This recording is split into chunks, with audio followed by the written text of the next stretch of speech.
Imagine condemning your children to life in prison for a crime they didn't commit. Now imagine that prison is traveling at a fraction of light speed and there's no parole. This isn't a dystopian nightmare.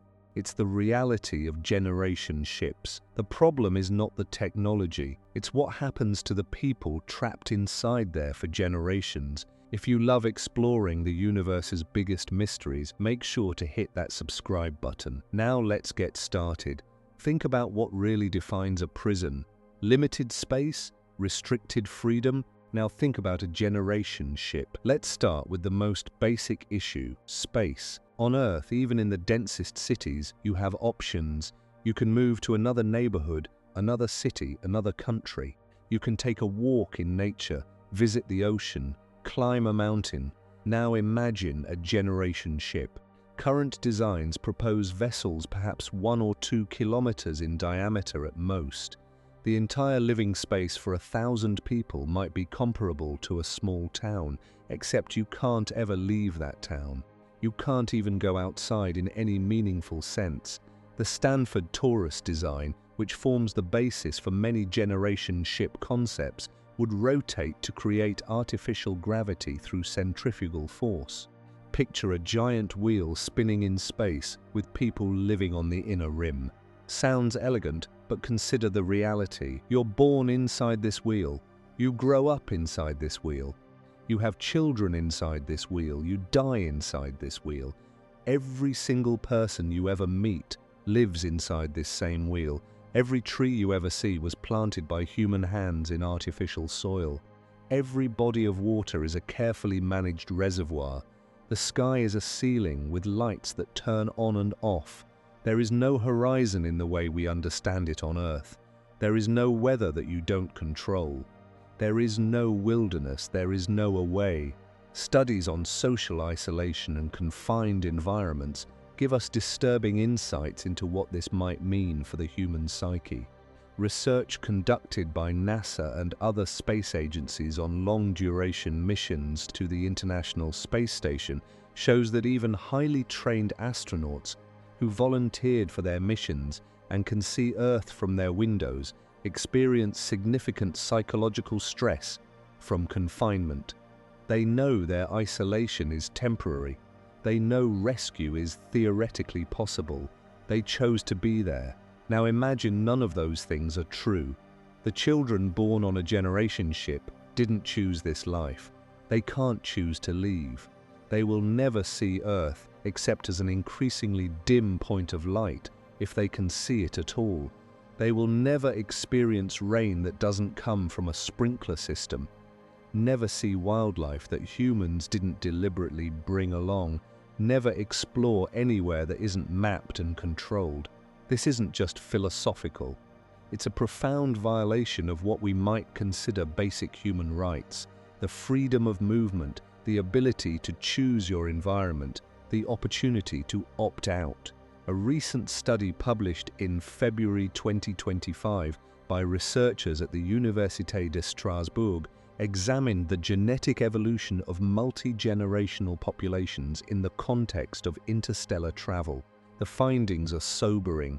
Even with a starting population of 500 individuals, genetic drift, mutations, and the effects of cosmic radiation create evolutionary pressures that don't exist on Earth. The researchers included phenotypic effects, meaning they looked at how genetic changes would actually manifest in physical traits: life expectancy, fertility, pregnancy success rates, miscarriage rates. When cosmic radiation is factored in, the numbers get worse. Much worse. Here's something that should make you pause: cosmic rays. On Earth, we're protected by our planet's magnetic field and atmosphere, which shield us from the constant bombardment of high-energy particles streaming through space.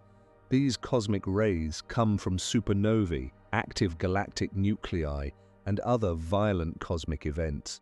They carry tremendous energy, and when they hit matter, they create showers of secondary particles that can damage biological tissue at the cellular level, including DNA. A generation ship traveling through interstellar space would have no planetary magnetic field to protect it. Shielding is possible, but it adds mass, and every kilogram of mass on an interstellar vessel represents an enormous energy cost to accelerate and decelerate. The Strasbourg study modeled different shielding scenarios. With adequate shielding comparable to Earth's protection, a population of 500 could potentially remain genetically stable over centuries, though barely. But if shielding fails or degrades, if there's an equipment malfunction, if the ship passes through regions of higher radiation, the genetic damage accumulates rapidly.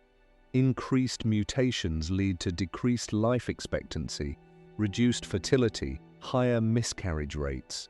Natural selection would favor individuals with better radiation resistance, fundamentally changing the human population over generations in ways we can't fully predict. Now layer on top of this the fact that you can't receive new medical supplies from Earth. You can't order replacement parts for critical equipment. You can't evacuate if something goes catastrophically wrong. Every system on the ship must function perfectly, or nearly perfectly, for centuries. The level of reliability required doesn't exist in any technology humans have ever built. The International Space Station requires regular resupply missions and maintenance. The Hubble Space Telescope needed servicing missions to remain operational. Every long-term structure humanity has ever created, from pyramids to medieval cathedrals to modern buildings, requires ongoing maintenance and eventual replacement of components. A generation ship can't have ongoing maintenance from outside. Everything must be manufactured internally from the raw materials you brought with you, recycled and reprocessed endlessly. The Initiative for Interstellar Studies research emphasizes that generation ships must function as completely closed ecosystems, and this is where reality becomes truly challenging. There is no such thing as a perfect closed-loop life support system. Every recycling process has inefficiencies. Every biological system requires inputs and produces waste. Over decades and centuries, these small losses compound. We are all fascinated by the engineering challenges and wondering just how long these systems could theoretically last before breaking down completely. I've created an entire video exploring that question in detail. It digs into the resource depletion, the cascade failures that could doom an interstellar mission, and much more. The video is on the card above and pinned on the comments. Now let's talk about food, because this illustrates the prison analogy perfectly. On a generation ship, you eat what the ship's agricultural systems produce. That's it. There's no grocery store with products from around the world. There's no possibility of trying cuisine from different cultures unless someone aboard knows how to make it from available ingredients. If a crop fails, you can't import food.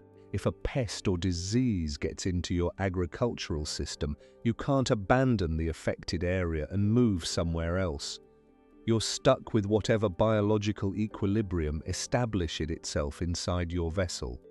Current generation ship designs propose agricultural zones using hydroponics, aeroponics, or advanced soil-based systems under artificial lighting. These would need to produce not just calories, but complete nutrition for 1,000 people indefinitely, with zero external inputs except energy. Every atom of nitrogen, phosphorus, potassium, and trace minerals must be carefully cycled from waste back into food production. Human waste, plant waste, all organic matter must be processed and returned to the system.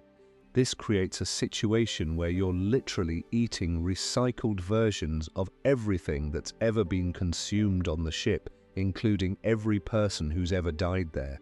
Now, that's technically true on Earth too, in a cosmic sense. We're all made of recycled star material, atoms that have been parts of countless organisms over billions of years. But on Earth, the scale is so vast and the cycles so large that we don't perceive it directly. On a generation ship, the cycles are tight and immediate. The water you drink today might have been part of someone last week. The food you eat today was fertilized with waste from your community last month. Psychologically, this proximity to bodily functions and mortality, this unavoidable awareness of the closed nature of your world, could be profoundly disturbing. Anthropological research on isolated communities throughout human history gives us clues about what might happen socially on a generation ship, and the patterns aren't encouraging. Island populations, Arctic research stations, submarine crews, isolated religious communities all show similar dynamics when people can't leave. Social hierarchies become rigid. Conflicts that would normally dissipate when people move away instead fester and intensify. Innovation often stagnates because there's no influx of new ideas from outside. Power structures calcify.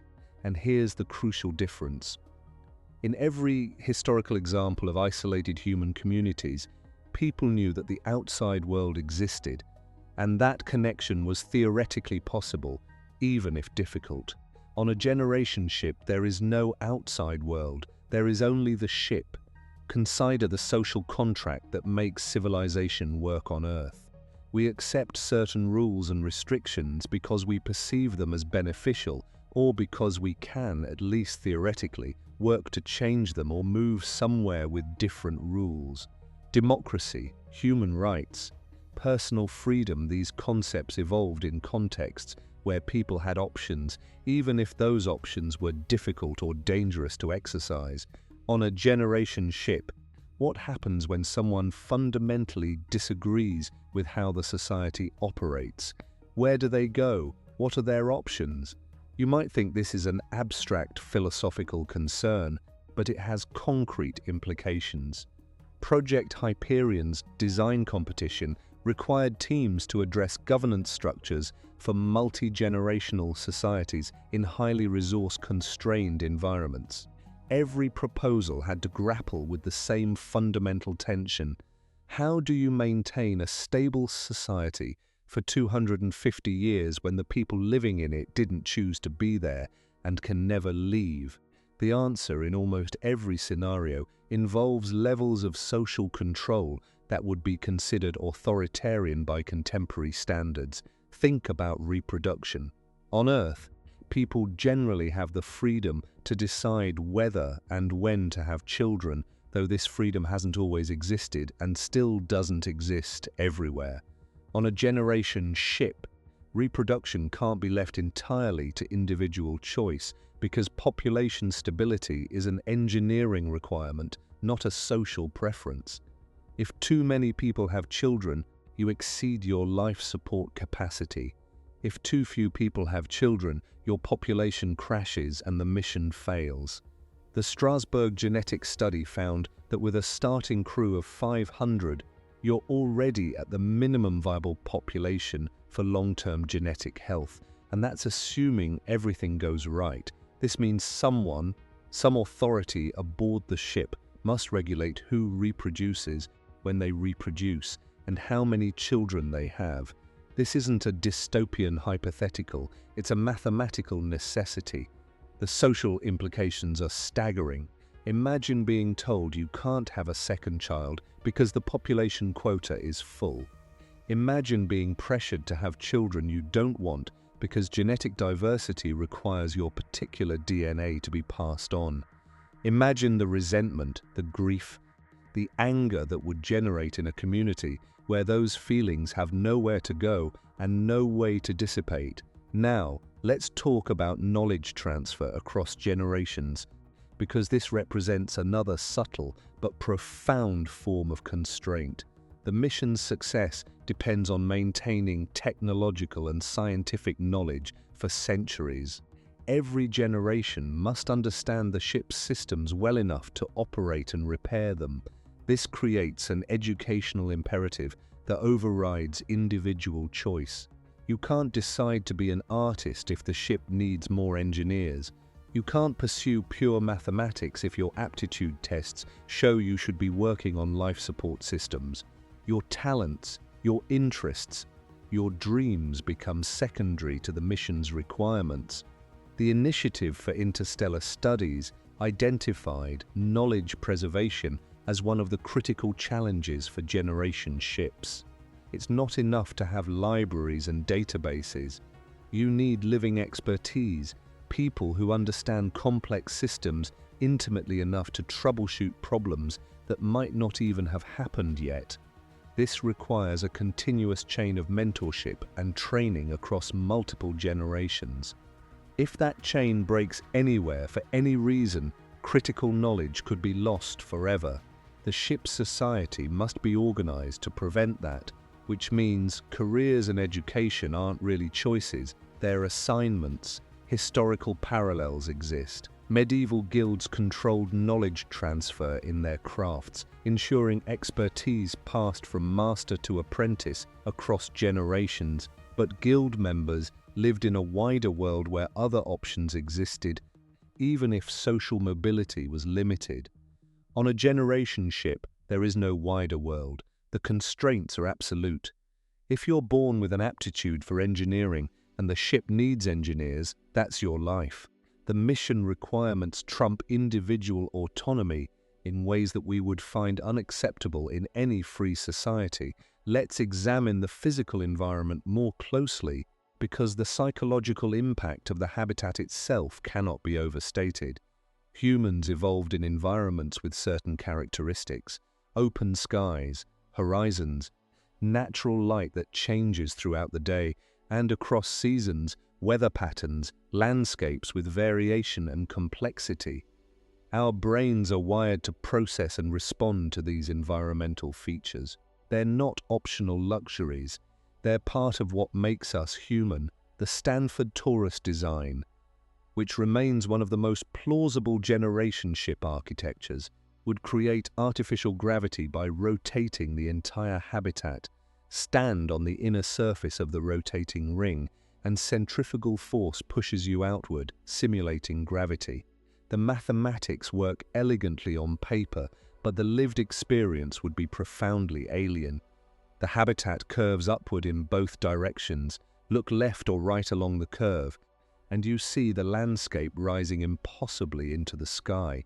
Look straight up, and you see either the opposite side of the ring or a central hub, depending on the design. There is no sky in the way we understand it.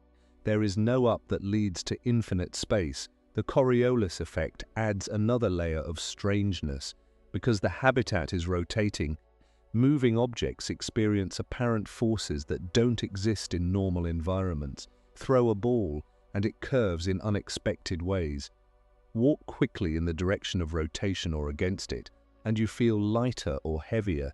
Your inner ear, which helps maintain balance, receives conflicting signals because the gravity you feel isn't real gravity, it's centrifugal force. Studies on rotating space stations suggest humans can adapt to this, but it never feels completely natural. You're constantly aware that something is off, that the world doesn't behave quite right. Lighting presents another challenge. On Earth, natural sunlight provides full-spectrum illumination that changes in color, temperature, and intensity throughout the day. Dawn looks different from noon, looks different from dusk. Seasons bring variations in day length. Even indoor environments on Earth receive indirect natural light and have windows to the outside world. A generation ship would rely on artificial lighting, likely LEDs tuned to mimic natural sunlight for the benefit of both humans and plants.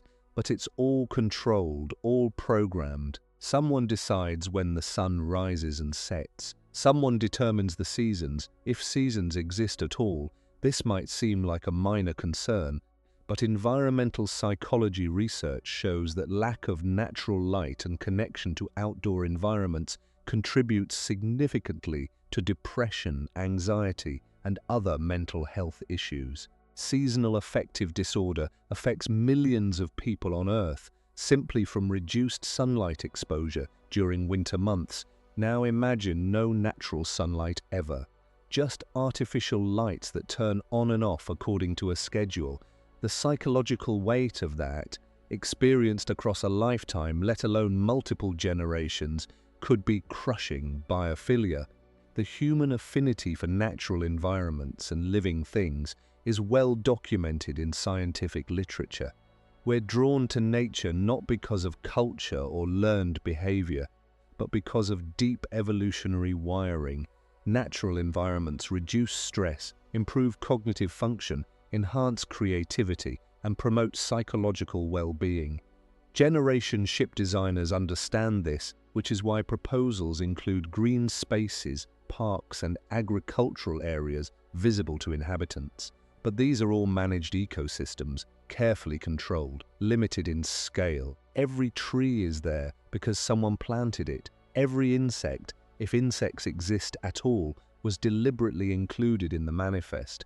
There is no wilderness, no place that hasn't been touched by human intention. Think about what you lose in that scenario. You lose the experience of discovery in nature.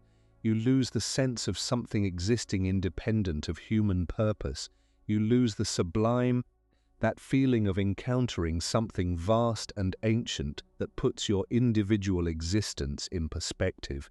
Paradoxically, while traveling through the most awe-inspiring environment imaginable, the vast cosmos itself, the inhabitants of a generation ship would be cut off from experiencing it.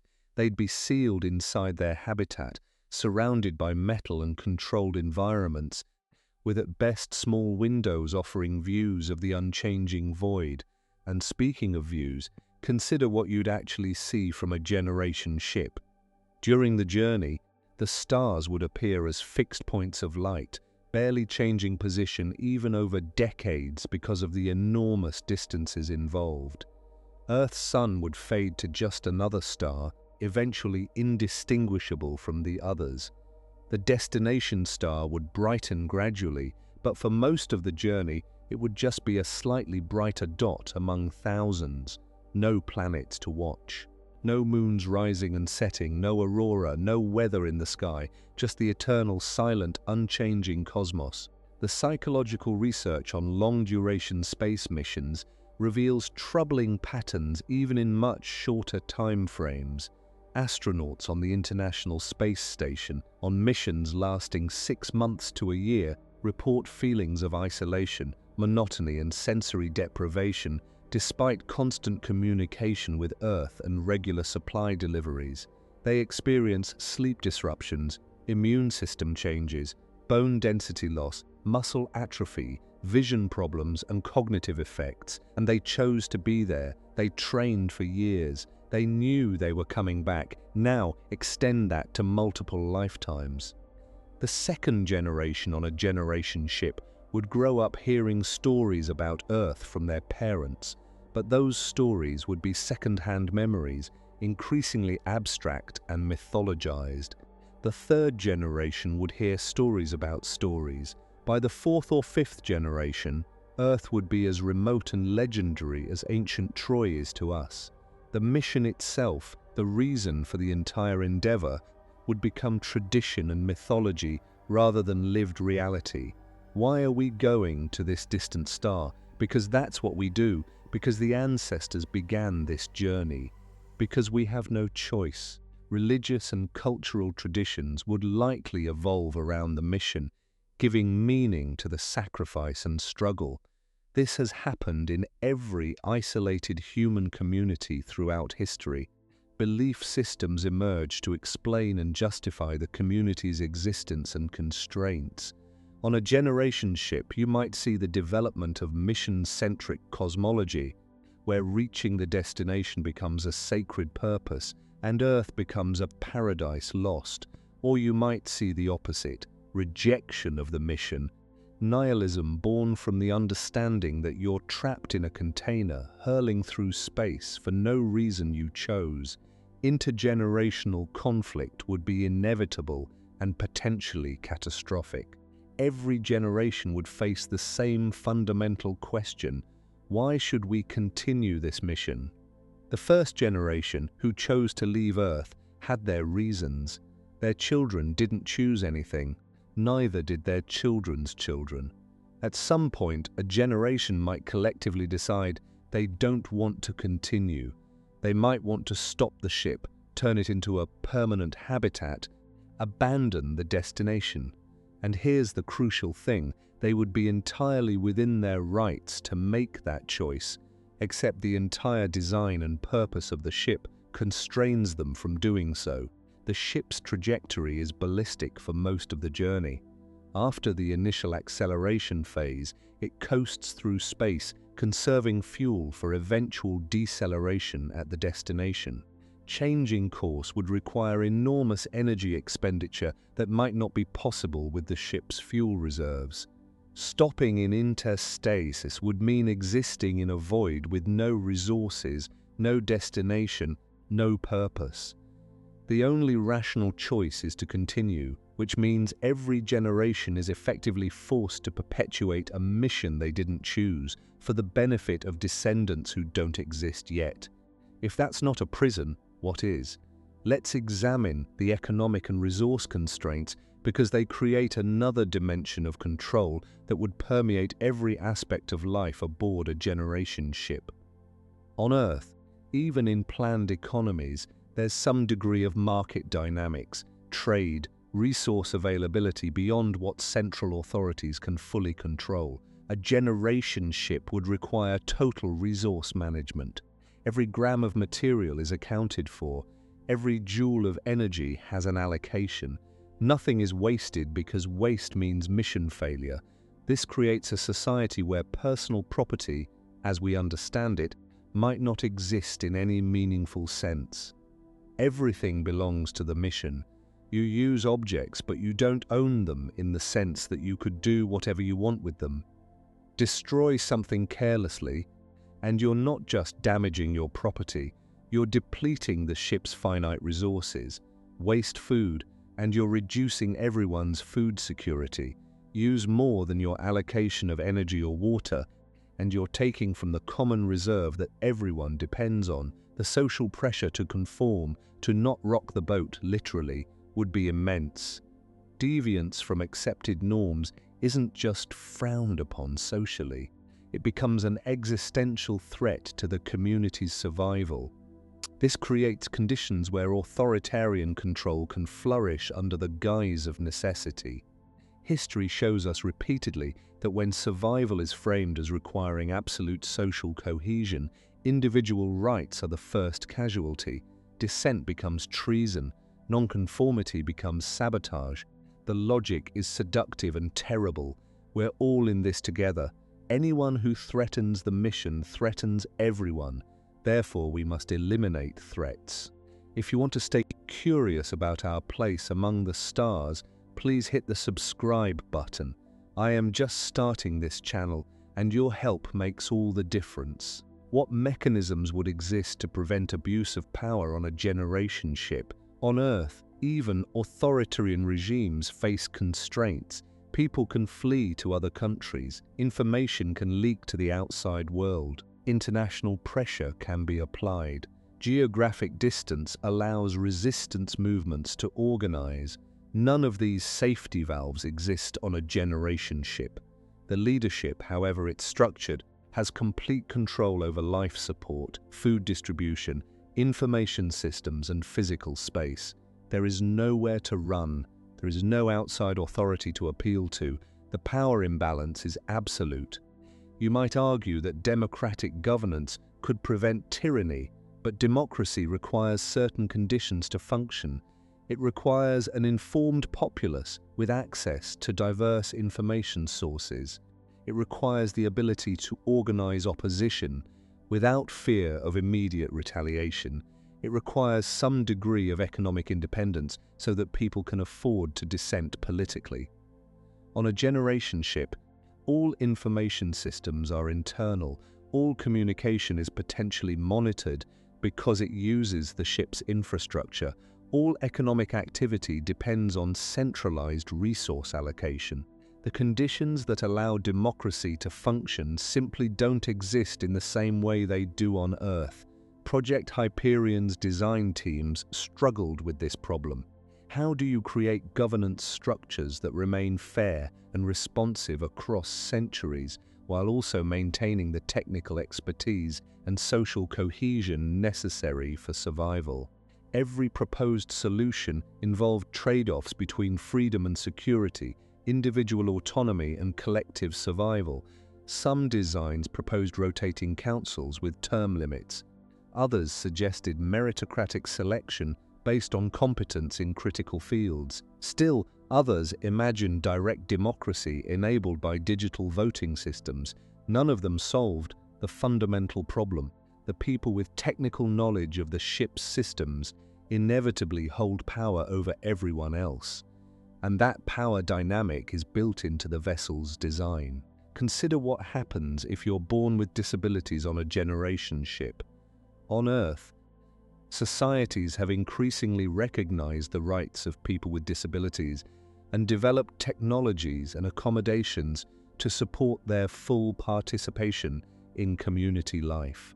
These developments required economic surplus, technological advancement, and most importantly, moral evolution driven by advocacy and social movements. A generation ship operates under such tight resource constraints that supporting individuals who can't contribute to critical mission functions becomes a utilitarian calculation rather than a moral imperative. This is deeply uncomfortable to consider, but it's a reality that generation ship planners must confront. If someone requires medical resources that strain the ship's capacity, if they consume more than they can produce in an environment where every surplus calorie matters, what happens? Do you provide care anyway, upholding human dignity and the value of every life? Or do you make cold calculations about resource allocation and mission survival? History shows us what happens when survival pressures meet vulnerable populations, and it's rarely noble. The genetic research from Strasbourg raises even more troubling scenarios. If cosmic radiation exposure increases mutation rates, you'd see higher incidences of genetic disorders. If natural selection favors radiation-resistant individuals, those without that resistance would face reduced reproductive success, which in a small population could mean being selected out of existence over generations. The ship's society would have to decide whether to intervene in these evolutionary processes through genetic screening, selective reproduction, or even genetic engineering. Each intervention pushes further into territory we consider ethically fraught, even on Earth, where people have options and alternatives. On a generation ship, these interventions might be presented as necessary, but they're fundamentally about controlling human biology in service of a mission nobody aboard chose. Let's shift perspective and think about childhood on a generation ship, because this is where the prison analogy becomes most heartbreaking. Children on Earth grow up with expanding horizons. They learn about their neighborhood, their city, their country, their planet. They discover that the world is vast and full of possibilities. They dream about places they might go, things they might do, people they might become. This sense of possibility is crucial for psychological development. It fosters resilience, creativity, ambition, and hope. Now imagine growing up on a generation ship. You learn about your habitat module, your agricultural section, your ship. That's it. That's the entire world. You learn about Earth, but it's history, not possibility. You can't go there. It's behind you in space and time, receding at a fraction of the speed of light. You learn about the destination planet, but its future, decades or centuries away, and you'll probably never see it either. You might live your entire life in the middle generations, born en route, dying en route, your entire existence defined by traveling between places you'll never experience. The psychological literature on childhood development emphasizes the importance of exploration, novelty, and age-appropriate independence. Children need to test boundaries, explore new environments, make discoveries, experience consequences in safe contexts. How do you provide that on a generation ship where every environment is controlled and limited, where genuine exploration is impossible because there's nowhere to explore, where boundaries are absolute metal walls rather than social conventions? that can be negotiated and expanded. Adolescence would be particularly challenging. Teenagers on Earth rebel against authority as part of normal development, establishing individual identity separate from parents and community. This rebellion usually involves pushing social boundaries, seeking new experiences, and sometimes risky behavior. On Earth, society can absorb this. Teenagers run away from home and usually come back. They experiment with different identities and lifestyles. They make mistakes in contexts where recovery is possible. On a generation ship, there's nowhere to run away to, no alternative communities to join, no way to truly establish an independent identity because everyone is trapped in the same small world, subjected to the same authority, following the same rules, because deviation threatens everyone's survival. The rates of mental health problems would likely be extraordinary. Depression, anxiety, claustrophobia, these wouldn't be individual pathologies.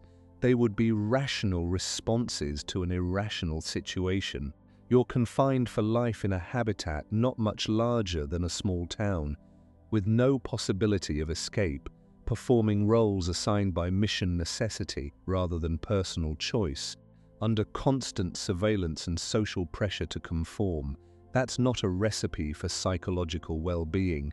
It's a recipe for collective trauma that compounds across generations. And there's no therapy from outside, no fresh perspectives. The ship's mental health professionals, if they exist, would themselves be products of the same environment, subject to the same constraints, potentially suffering from the same issues they're supposed to treat. Knowledge about psychology and therapy could be preserved from Earth, but applying it effectively requires resources, privacy, and options for meaningful change. If someone is depressed because they're trapped on a generation ship, and the solution to depression typically involves changing your environment or circumstances, what do you do when changing the environment is impossible? Substance abuse would be almost inevitable. Humans in stressful, confined environments with limited autonomy have always turned to drugs and alcohol for escape, even temporary chemical escape, but a generation ship can't afford widespread substance abuse. It degrades performance on critical tasks, strains medical resources, and disrupts social cohesion. So substances would likely be strictly controlled or prohibited entirely, which means even that small escape, that brief chemical respite from the grinding reality of confinement, would be denied. The pressure builds with no release valve. Violence is another concern that generation ship planners rarely discuss publicly, but it's addressed in the academic literature. Confined populations with no escape from interpersonal conflicts show elevated rates of violence. Submarines, prisons, isolated research stations all report this pattern. On a generation ship, violence isn't just a social problem, it's a potential mission-critical threat. A murder-suicide that damages life support systems could kill everyone. A fight that damages critical equipment could doom the mission, so violence would have to be prevented or punished with extreme severity, which again pushes toward authoritarian control and harsh penalties that we would consider excessive in societies where other options exist. The death penalty takes on different dimensions on a generation ship. On Earth, we debate its morality and effectiveness, but even where it exists, alternatives like lifetime imprisonment are possible. On a generation ship, long-term imprisonment consumes resources, takes up space, and removes someone from productive contribution to the mission. If someone commits a serious crime, what are your options? Execution becomes efficient in a horrible utilitarian calculus, or perhaps exile, but exile in space means death anyway. You're either pushed out an airlock immediately, or you're put in a pod with limited resources and allowed to drift into the void. Either way, it's capital punishment dressed in different clothes. Let's talk about cultural stagnation, because this represents another subtle form of imprisonment. Culture on Earth evolves through contact between different societies, migration, trade, technological change, and generational turnover in context where new generations can build something different from what their parents created. Generation ship culture would be intensely conservative, in the literal sense of conserving what exists, because radical change threatens stability and instability threatens survival. Innovation in arts, philosophy, social structures, all the things that make human culture dynamic and vibrant would be viewed with suspicion if they challenge the mission's stability. Imagine being an artist on a generation ship who wants to create something truly novel, something that questions the foundational assumptions of your society. You'd face immediate pressure to conform because your art might inspire doubt about the mission, and doubt threatens cohesion. The marketplace of ideas requires a degree of social surplus and tolerance for disruption that a generation ship simply can't afford. Music, literature, visual arts, all forms of creative expression would exist, but within boundaries defined by mission compatibility. You could compose symphonies, but not ones that promote nihilism or mission rejection. You could write novels, but not ones that inspire rebellion or question authority. You could paint, but not images that make people despair about their confinement. The censorship might not be official. It could be social, enforced through community pressure rather than formal laws. But the effect is the same. Culture becomes a tool for mission cohesion rather than a space for free expression and exploration. Scientific research on a generation ship would face similar constraints. You could study topics relevant to the mission, engineering, biology, medicine, psychology, as it relates to maintaining social stability. But pure research, curiosity-driven inquiry into questions with no immediate practical application, that's a luxury that consumes resources without guaranteed return. The entire scientific enterprise that drives progress on Earth, the freedom to investigate questions simply because they're interesting, would be subordinated to mission utility. Think about the irony there. You're on an interstellar voyage, the most ambitious scientific and exploratory endeavor in human history, and the people aboard can't freely pursue science or exploration because all resources must focus on mission survival. You're traveling through space-time itself, experiencing relativistic effects if the ship reaches even a small fraction of light speed, passing through interstellar medium, potentially observing cosmic phenomena no human has ever witnessed, and the inhabitants are too focused on maintaining life support systems and social cohesion to fully engage with the science unfolding around them. It's like being locked in a box traveling through a museum. You know wonders exist outside, but you can't experience them except through tiny windows, and even that requires permission and resource allocation. The educational system on a generation ship would be fundamentally different from anything we consider healthy childhood development on Earth. Education would be vocational training from an early age, identifying aptitudes and directing children toward mission-critical roles. You might discover at age 10 that you have spatial reasoning abilities that make you suitable for engineering, and that determines your entire educational track from that point forward. Your interests, your passions, your dreams become secondary to the mission's needs. This isn't hypothetical speculation.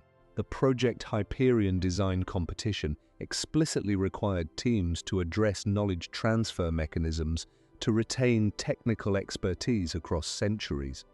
Every proposal acknowledged that you can't maintain a technological civilization inside a spacecraft without ensuring continuous chains of expertise in dozens of specialized fields. Someone must understand the fusion reactors or whatever power system drives the ship. Someone must understand the complex biological systems maintaining your closed-loop ecology. Someone must understand materials science well enough to manufacture replacement parts from recycled materials.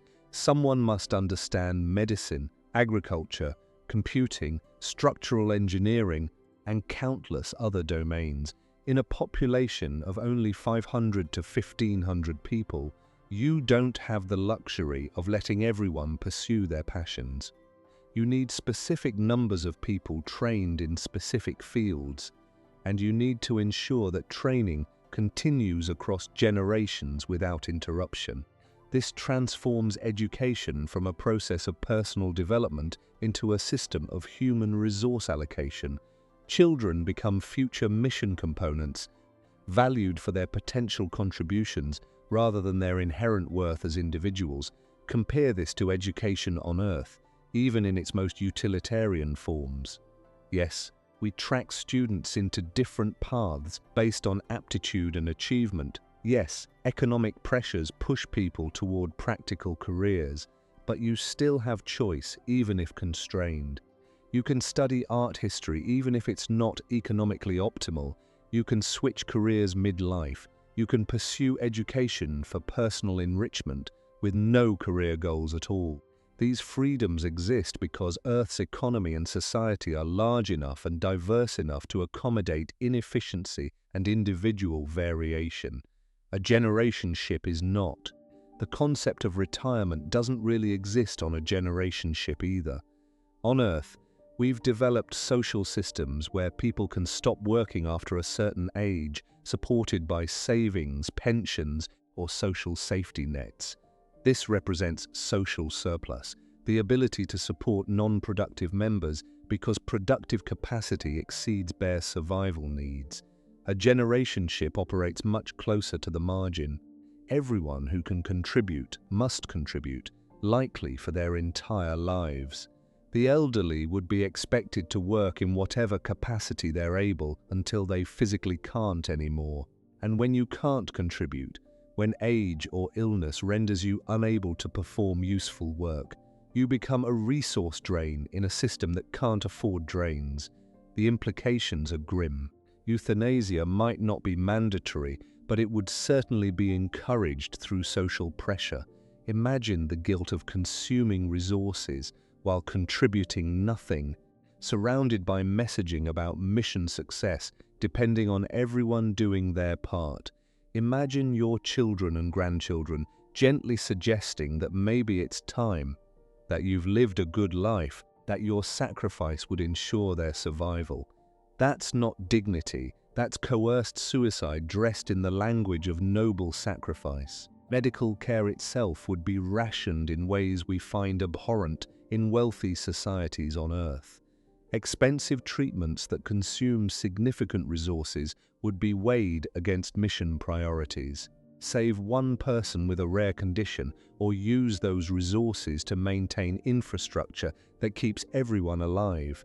It's the trolley problem made real and constant. Doctors would have to make utilitarian calculations instead of treating every patient with maximum effort. The Hippocratic oath to do no harm becomes meaningless when harm is sometimes the most efficient option. Consider pregnancy and childbirth in this context. On Earth, we've made enormous progress in reducing maternal and infant mortality through advanced medical care.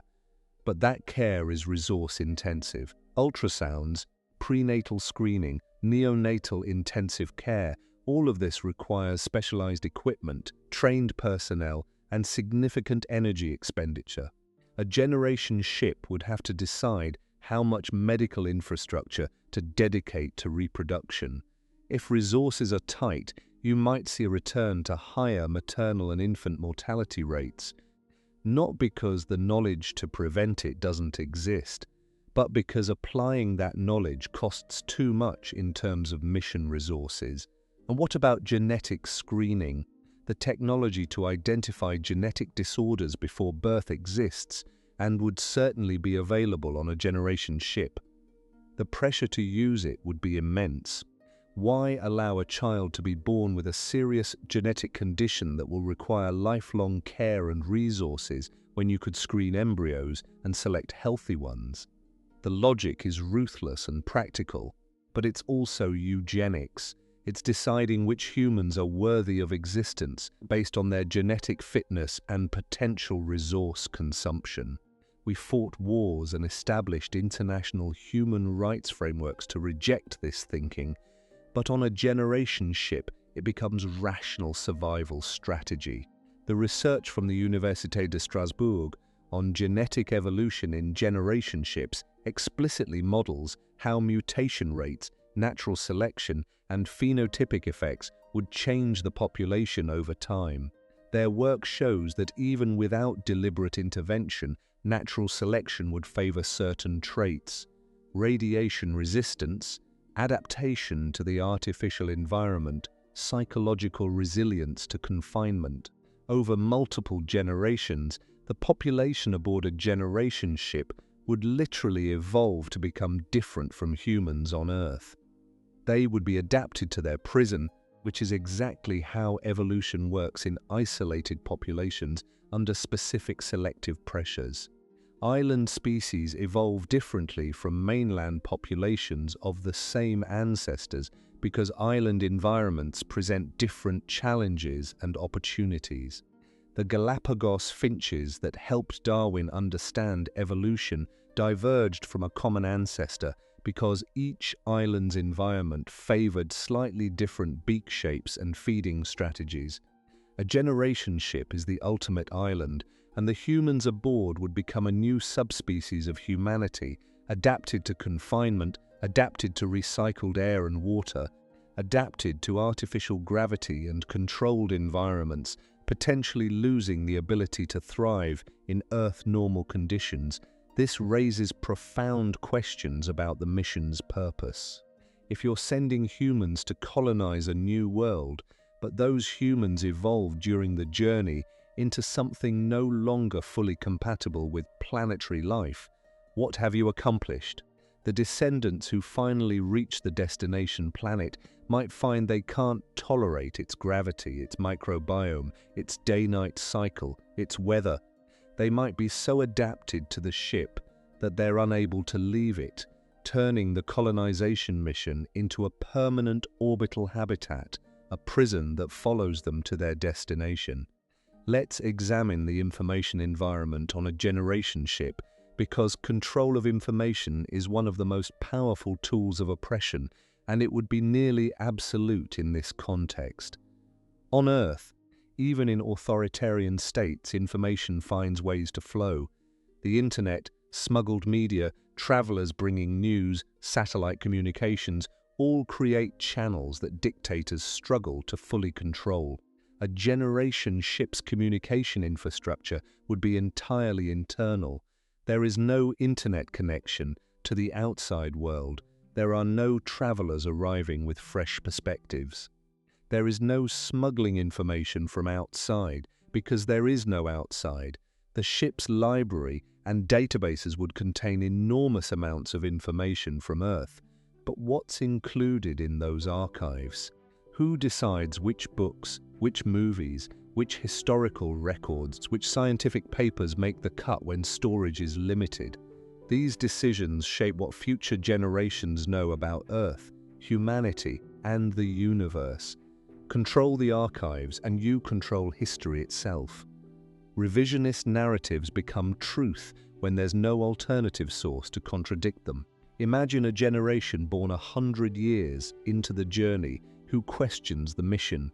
They want to know why this journey began, what conditions on Earth justified sending their ancestors into this confinement.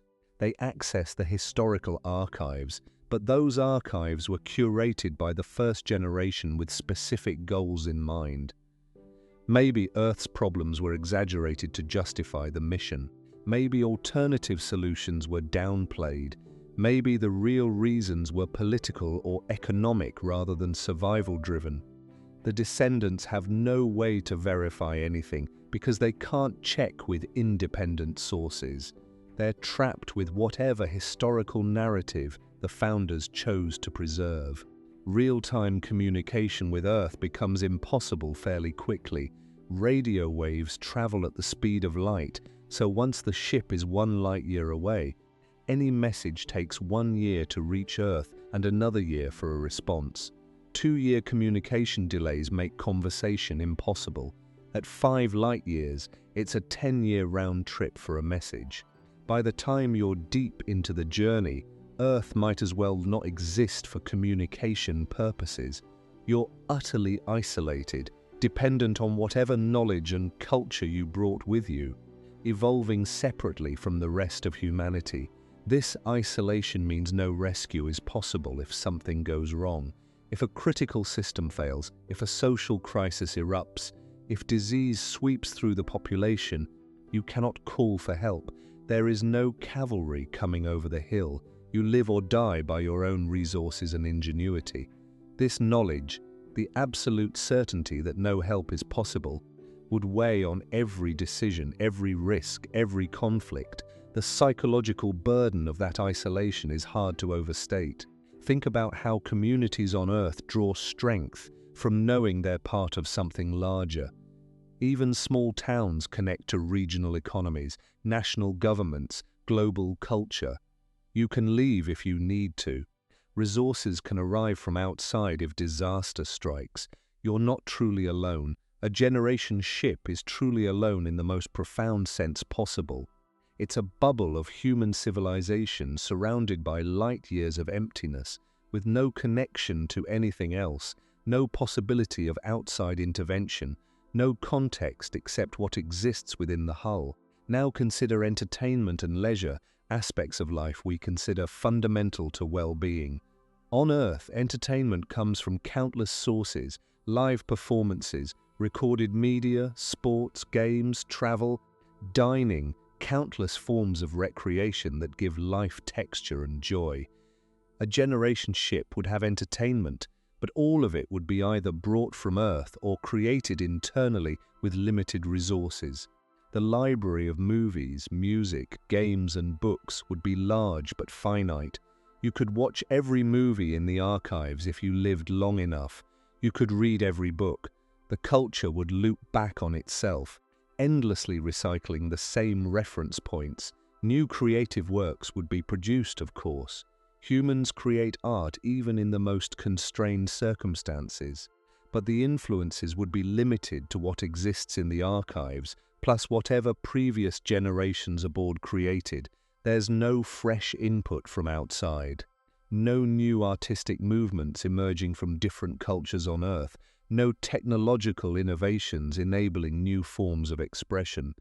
The culture becomes incestuous in a sense, feeding only on itself, potentially growing stale and repetitive across generations. Sports and physical recreation face unique challenges in a rotating habitat with artificial gravity. The Coriolis effect means that balls don't fly straight when thrown across the rotation axis. Athletes would have to learn physics that feels wrong compared to Earth normal conditions. Swimming pools, if they exist at all, would behave strangely because water doesn't settle the same way in rotating environments. Running tracks would have to account for the fact that running with the rotation makes you feel lighter, while running against it makes you feel heavier. Every physical activity becomes a reminder that you're not on a real planet, you're in an artificial construct, and the laws of physics themselves feel wrong concat with nature. Something humans need psychologically would be mediated entirely through the ship's designed ecosystems. Parks and green spaces would exist, but they'd be small, carefully managed, and always artificial. You'd never experience a thunderstorm unless it was simulated. You'd never see wild animals unless they were part of the ship's planned ecosystem. Probably small species like insects and birds chosen for their role in pollination or waste processing. You'd never stumble upon an unexpected grove of trees or a hidden stream because every square meter is planned and known. The ocean, forests, mountains, deserts, all the diverse biomes that make Earth's surface so rich and varied would be reduced to images and recordings. Children born on the ship would learn about waves crashing on beaches, but they'd never feel sand between their toes or taste salt spray. They'd learn about forests, but never experience being truly surrounded by trees stretching beyond sight in all directions. They'd learn about the wind, but never feel it blowing freely without being channeled through ventilation systems. This sensory deprivation compounds over generations. The first generation remembers Earth directly. They can close their eyes and recall real memories of open skies, changing weather, and natural landscapes. The second generation has second-hand memories, stories told by parents who actually experienced these things. The third generation has stories about stories, increasingly abstract and difficult to connect with emotionally. By the fourth or fifth generation, Earth's environment becomes mythological, as real to them as Atlantis is to us. They understand it intellectually but can't grasp it experientially. Astronaut accounts from the International Space Station frequently mention how much they miss nature, weather, and the sensory richness of Earth. They describe dreams about rain, about walking through grass, about feeling wind on their faces, and they're only in space for months, with Earth visibly turning below them, knowing they're going home soon. Multiply that longing across lifetimes with no return possible, and you begin to understand the psychological weight we're discussing. Let's examine power and energy systems, because they represent another dimension of vulnerability and control. A generation ship requires enormous continuous power for life support, agriculture, artificial gravity through rotation, lighting, water recycling, temperature control, and propulsion during acceleration and deceleration phases. The most commonly proposed power source is nuclear fusion, specifically deuterium-helium-3 or deuterium-deuterium fusion, which could theoretically provide stable power for centuries if the fuel supply holds out and the reactors remain operational. But fusion reactors are extraordinarily complex machines requiring constant maintenance and deep expertise to operate. On Earth, fusion power is still experimental, with facilities like ITER, the International Thermonuclear Experimental Reactor, working toward viable sustained fusion. Even optimistic projections suggest it will be decades before fusion becomes a reliable power source on Earth. A generation ship would need fusion technology so reliable it could run for centuries with only maintenance and repairs, using materials available aboard the ship. That's an enormous technological leap from where we are now. The people who understand and maintain these reactors hold literal life and death power over everyone else. If the reactors fail, everyone dies within days or weeks as life support systems shut down. This creates a technical priesthood, an elite class whose specialized knowledge makes them indispensable and therefore powerful. They could hold the entire population hostage, implicitly or explicitly. Even without malicious intent, the social dynamics would elevate them above others, creating hierarchy and inequality that's difficult to challenge because it's rooted in genuine functional necessity. Backup systems and redundancy would exist, certainly. No competent engineer would design a generation ship with single points of failure, but redundancy requires resources, space, and mass. Every backup system is something else you can't bring. Engineering is about trade-offs, and eventually you reach a point where you've done what you can with the mass and volume budget available. Beyond that, you're accepting risk. On a generation ship, accepting risk means accepting that future generations might die because of design compromises made before they were born. They inherit the risks without having consented to them. Fuel is another concern. Even with highly efficient fusion, you need reaction mass for propulsion and fuel for the reactors. The initial acceleration phase to get the ship up to cruising speed requires enormous energy. Equally, the deceleration phase as you approach the destination requires comparable energy to slow down from whatever velocity you achieved. Brachistochrone trajectories, where you accelerate for the first half of the journey and decelerate for the second half, are ideal for reducing subjective travel time but require vast fuel reserves. Most generation ship designs use long coasting periods to conserve fuel, accepting longer travel times in exchange for feasibility. But what if the journey takes longer than planned? What if navigation errors mean you overshoot and need extra fuel to correct course? What if micrometeorite impacts damage fuel tanks? What if leaks occur that can't be fully repaired? Fuel scarcity would create crisis scenarios where the mission's survival depends on rationing and potentially making terrible choices. Do you use fuel to maintain full life support, or do you reduce life support quality to conserve fuel for the deceleration phase? Let people suffer now so that someone survives to reach the destination, or maximize quality of life knowing it might doom the arrival. These aren't theoretical exercises.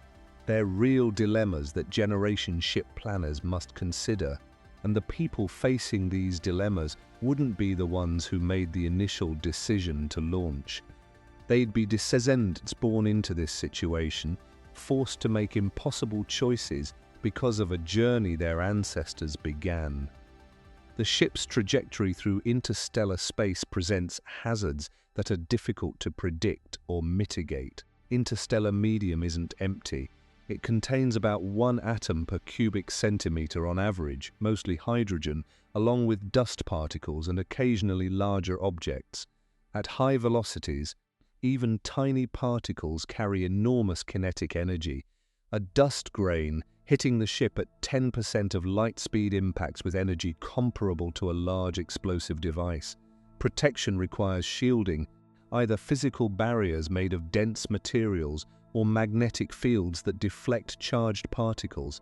Project Icarus, a successor to the earlier Project Daedalus study, explored using magnetic scoops to collect interstellar hydrogen for fusion fuel while simultaneously clearing a path ahead of the ship. The concept is elegant but technologically daunting. You'd need magnetic fields extending hundreds or thousands of kilometers ahead of the ship, powered continuously for decades or centuries, collecting sparse atoms from near vacuum and funneling them into fusion reactors. If the system fails, you're potentially flying blind into debris that could catastrophically damage the ship. Cosmic radiation is another persistent threat. Outside Earth's protective magnetosphere and atmosphere, space is flooded with high-energy particles from the Sun, from supernovae, from active galactic nuclei, from sources throughout the universe. This radiation damages DNA, increases cancer risk, causes radiation sickness at high exposures, and degrades materials over time. Shielding helps, but perfect shielding is impossible without enormous mass. Water, hydrogen-rich materials, and dense metals provide some protection, but radiation exposure would be significantly higher than on Earth. The Strasbourg genetic study modeled mutation rates under various radiation exposure scenarios. Even with reasonable shielding, they found mutation rates could be 10 to 100 times higher than Earth normal. Most mutations are neutral or harmful. Beneficial mutations are rare. Over multiple generations, the mutation load in the population would increase, meaning more genetic disorders, more cancers, more health problems. Medical care could address some of this, but not all. You'd see declining population health across generations unless you implement genetic screening and selection, which again pushes toward eugenics. Natural selection would favor radiation-resistant individuals, but human generation times are long, around 20 to 30 years per generation. Evolution in humans operates on timescales of thousands of years for significant changes. A journey of 200 years might span 8 to 10 human generations, probably not enough time for meaningful evolutionary adaptation to radiation exposure. The people arriving at the destination would be genetically damaged compared to those who left Earth, carrying mutations that could affect their descendants for generations after arrival. Think about the ethics of knowingly exposing future generations to this harm. The first generation consents to the risks, presumably, but their children don't consent. Neither do the generations that follow. They're born into an environment that damages them at the molecular level, increasing their suffering and health problems, and they have no choice about it. This is multi-generational harm inflicted by ancestors on descendants who cannot object or escape.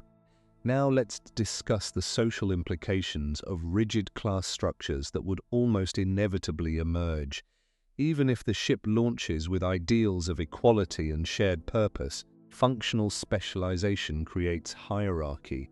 The people who understand and control critical systems have power. The people who make decisions about resource allocation have power. The people who enforce rules and maintain order have power. You can design governance structures intended to distribute power, but reality has a way of overwhelming idealistic designs when survival pressures mount. Historical examples abound. Utopian communities founded on principles of equality often develop hierarchies based on competence, charisma, or control of resources. The Israeli kibbutz movement began with radical egalitarianism, but gradually developed internal hierarchies, and eventually many abandoned collective structures entirely. Intentional communities throughout history struggle with the tension between ideals and practical necessity. A generation ship faces all the challenges of intentional communities, but amplified by the impossibility of leaving. On Earth, when utopian experiments fail or become oppressive, people can leave. Dissatisfied kibbutz members could return to mainstream Israeli society. Commune participants who found the lifestyle unsuitable could depart.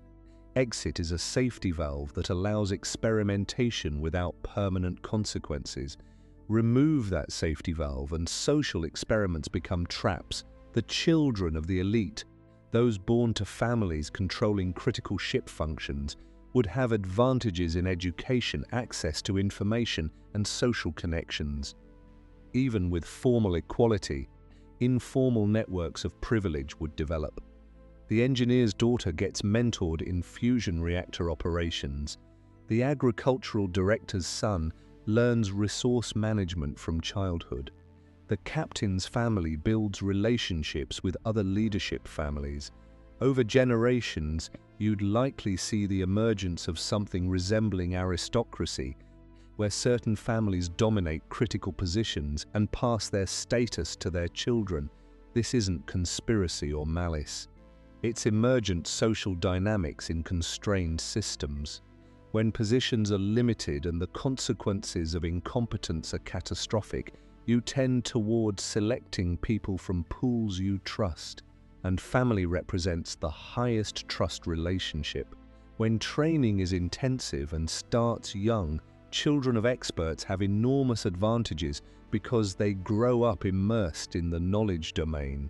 The social mechanics that create and perpetuate inequality operate even more strongly in closed systems than in open ones. Religious and ideological control would likely intensify over generations. The first generation might include religious and ideological diversity, but maintaining diversity requires active effort and tolerance for dissent. When mission cohesion becomes paramount, diversity becomes threatening. A unified belief system that supports the mission, that gives meaning to the sacrifice, that encourages appropriate behaviors and discourages problematic ones, would be tremendously valuable for social stability. You could imagine a civil religion developing around the mission itself, the journey as sacred purpose, the destination as promised land, the ship as temple or ark, the founders as prophetic figures who saw the necessity of escape and salvation, the mission protocols as holy law. This isn't necessarily imposed from above, though it might be. It could emerge organically as people search for meaning in their constrained existence and create narratives that make the suffering purposeful. Once established, such belief systems become self-reinforcing. Children are raised in them, Rituals and ceremonies embed them in daily life. Questioning the sacred narratives becomes socially unacceptable, then forbidden. Dissent becomes heresy. And because the ship is a closed system, there are no alternative belief systems arriving from outside to challenge the orthodoxy. The religion fossilizes, becoming increasingly rigid and potentially divorced from reality, but maintained because it serves social functions. History provides dark examples of what happens when religious or ideological systems gain complete control over closed populations. Totalitarian states, cults, fundamentalist communities all demonstrate how belief systems can be used to control behavior, suppress dissent, and justify cruelty in service of higher purposes. Jim Jones led over 900 followers to mass suicide in Jonestown. The Aum Shinrikyo cult committed terrorism while believing they were achieving spiritual purposes. The Heaven's Gate cult members killed themselves believing they would ascend to a spacecraft. These are extremes examples, but they illustrate how closed belief systems in isolated communities can justify almost anything. A generation ship would be more isolated and closed than any of these historical examples. The potential for ideological extremism emerging over generations is significant, especially if the social conditions become desperate enough that people grasp for meaning and purpose wherever they can find it. Let's consider the question of reproduction more deeply, because it involves some of the most personal and significant human choices, and on a generation ship, those choices cannot be left to individuals. Population must be managed within narrow parameters. Too many births and you exceed life support capacity, leading to resource shortages, starvation, and system failures.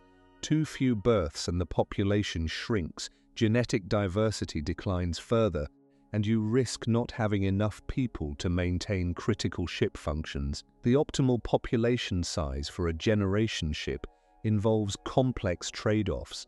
Larger populations provide more genetic diversity, more labor, more redundancy in expertise, and more social complexity.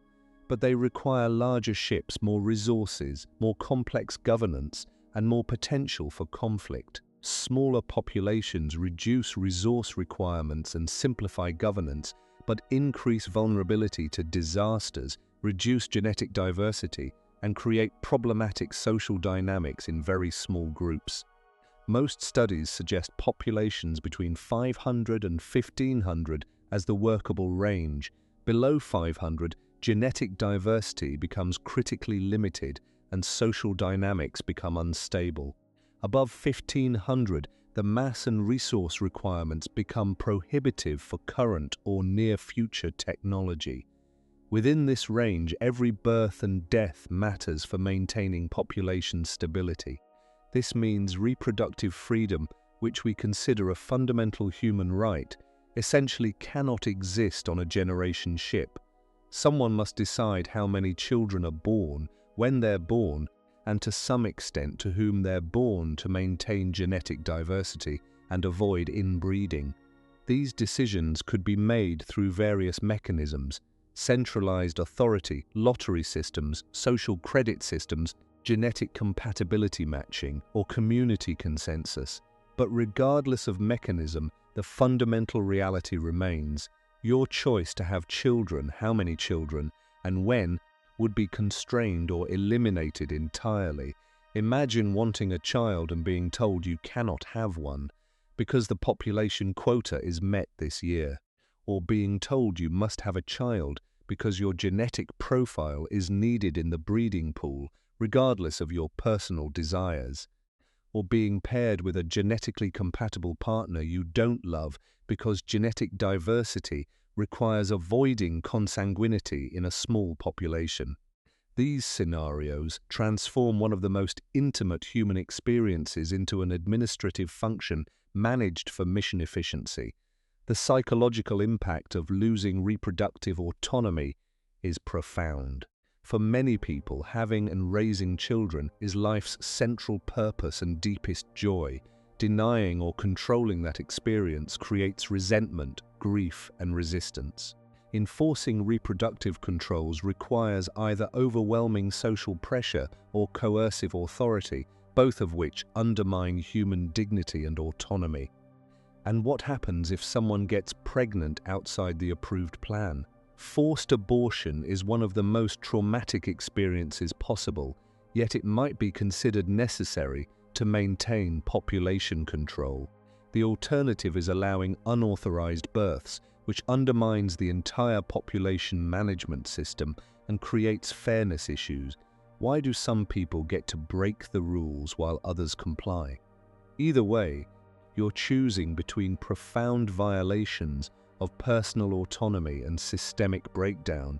The technology to separate sex from reproduction exists and would certainly be available on a generation ship. Contraception, sterilization that's potentially reversible, reproductive technologies like IVF and genetic screening, all of these could be used to manage reproduction while allowing sexual freedom.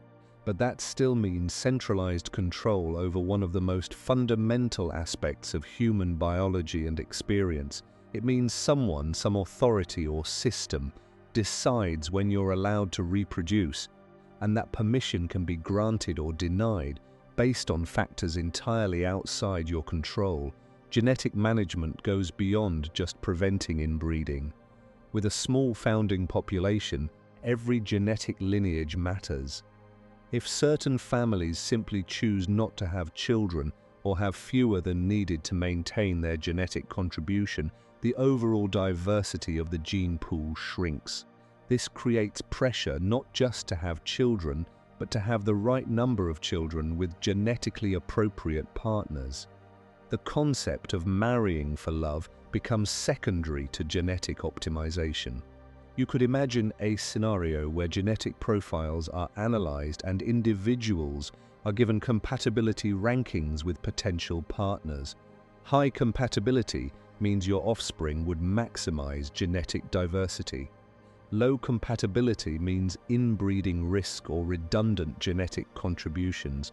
Social and institutional pressure would push people toward genetically optimal pairings regardless of emotional compatibility, attraction, or personal preference. This isn't science fiction speculation. Animal breeding programs for endangered species already work this way, carefully managing bloodlines to maintain genetic diversity in small populations. The software and expertise to do this for humans exists. The ethics of applying it to human populations is what we reject under normal circumstances, but generation-ship circumstances are far from normal. The utilitarian logic that justifies it in the name of survival is powerful, even if we find it abhorrent in principle. Consider the experience of children born into this system. On Earth, most children are wanted by their parents, conceived through mutual desire to create a family. Even unplanned children are usually welcomed once they arrive. But on a generation ship with managed reproduction, some children would be quota fulfillment, born because the population plan required it, rather than because their parents genuinely wanted them. The psychological impact of knowing you're a planned production unit rather than a desired individual would be damaging.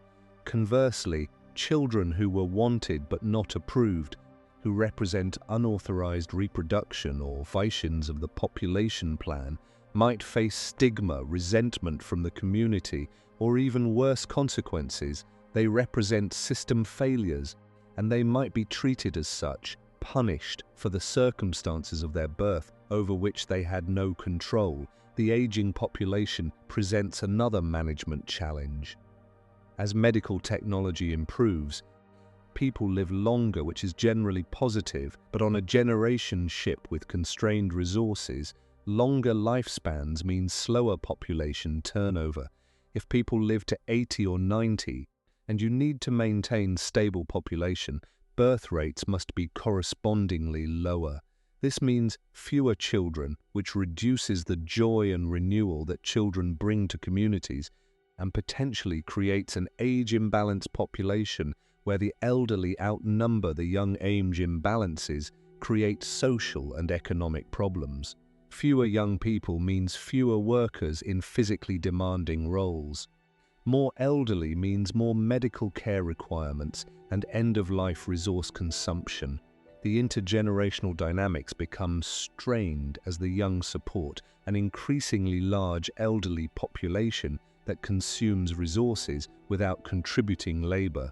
This creates pressure toward age limits or encouraged euthanasia, as previously discussed, but it also affects how society values different age groups. The young become precious as future workers and parents. The productive middle-aged are valued for their contributions.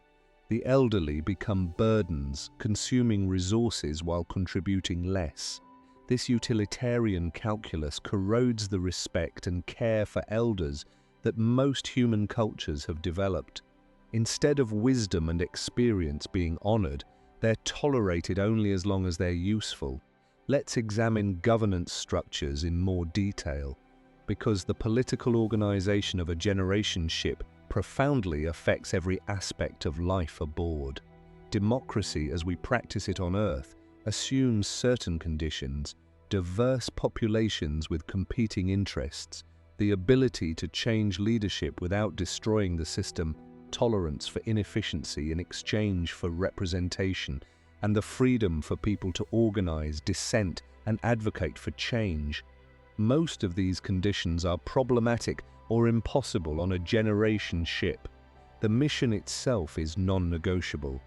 Unlike Earth governments where citizens can advocate for fundamental changes in direction, a generation ship's purpose is fixed. You're going to the destination star system that cannot be debated or changed through democratic process.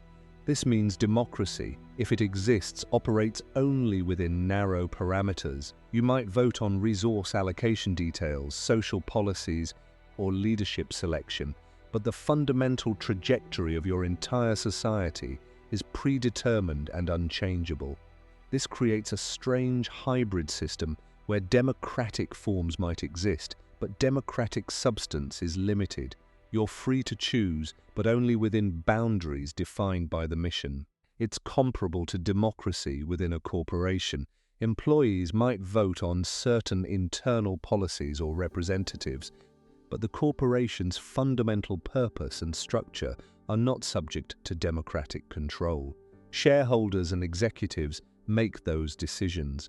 On a generation ship, the original mission planners are the equivalent of founding shareholders, and their decisions bind all future generations.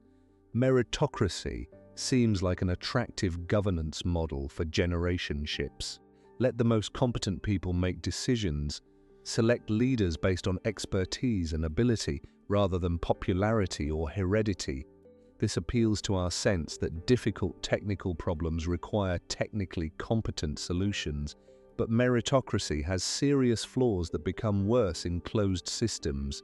First, who defines merit? Technical competence in engineering doesn't necessarily translate to wisdom in social policy. The best fusion reactor specialist might be terrible at conflict resolution or resource allocation decisions. Merit in one domain doesn't imply merit in others, yet meritocratic systems often assume general competence based on specific expertise. Second, meritocracy tends to become self-perpetuating aristocracy. The children of the meritocratic elite have enormous advantages in developing the markers of merit that the system rewards. They get better education, better mentors, better opportunities to demonstrate ability. Over generations, meritocracy calcifies into hereditary privilege, dressed in the language of earned status. Third, meritocracy provides no mechanism for incorporating diverse perspectives or minority interests. The most competent decision-maker, judged by technical criteria, might completely ignore or override the needs of groups they don't belong to or understand. Marginalized populations in meritocratic systems have little recourse because the system's logic gives them no legitimate grounds to challenge decisions made by their meritocratic superiors. Authoritarian governance, whether benevolent dictatorship or oligarchy, might be the most stable and efficient system for a generation ship.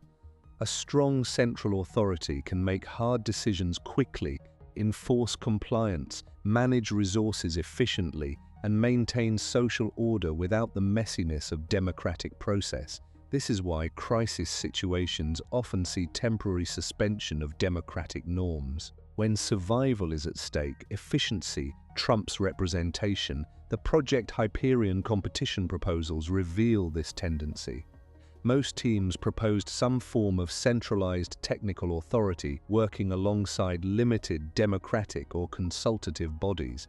The pattern was consistent: technical decisions made by experts, social policies subject to some degree of community input, but ultimate authority resting with mission leadership, accountable to mission success rather than popular will. The problem with authoritarian systems is well documented. Power corrupts, absolute power corrupts, absolutely. Leaders without accountability to those they govern tend to serve their own interests rather than the common good. Authoritarian efficiency in crisis often becomes authoritarian oppression in stability.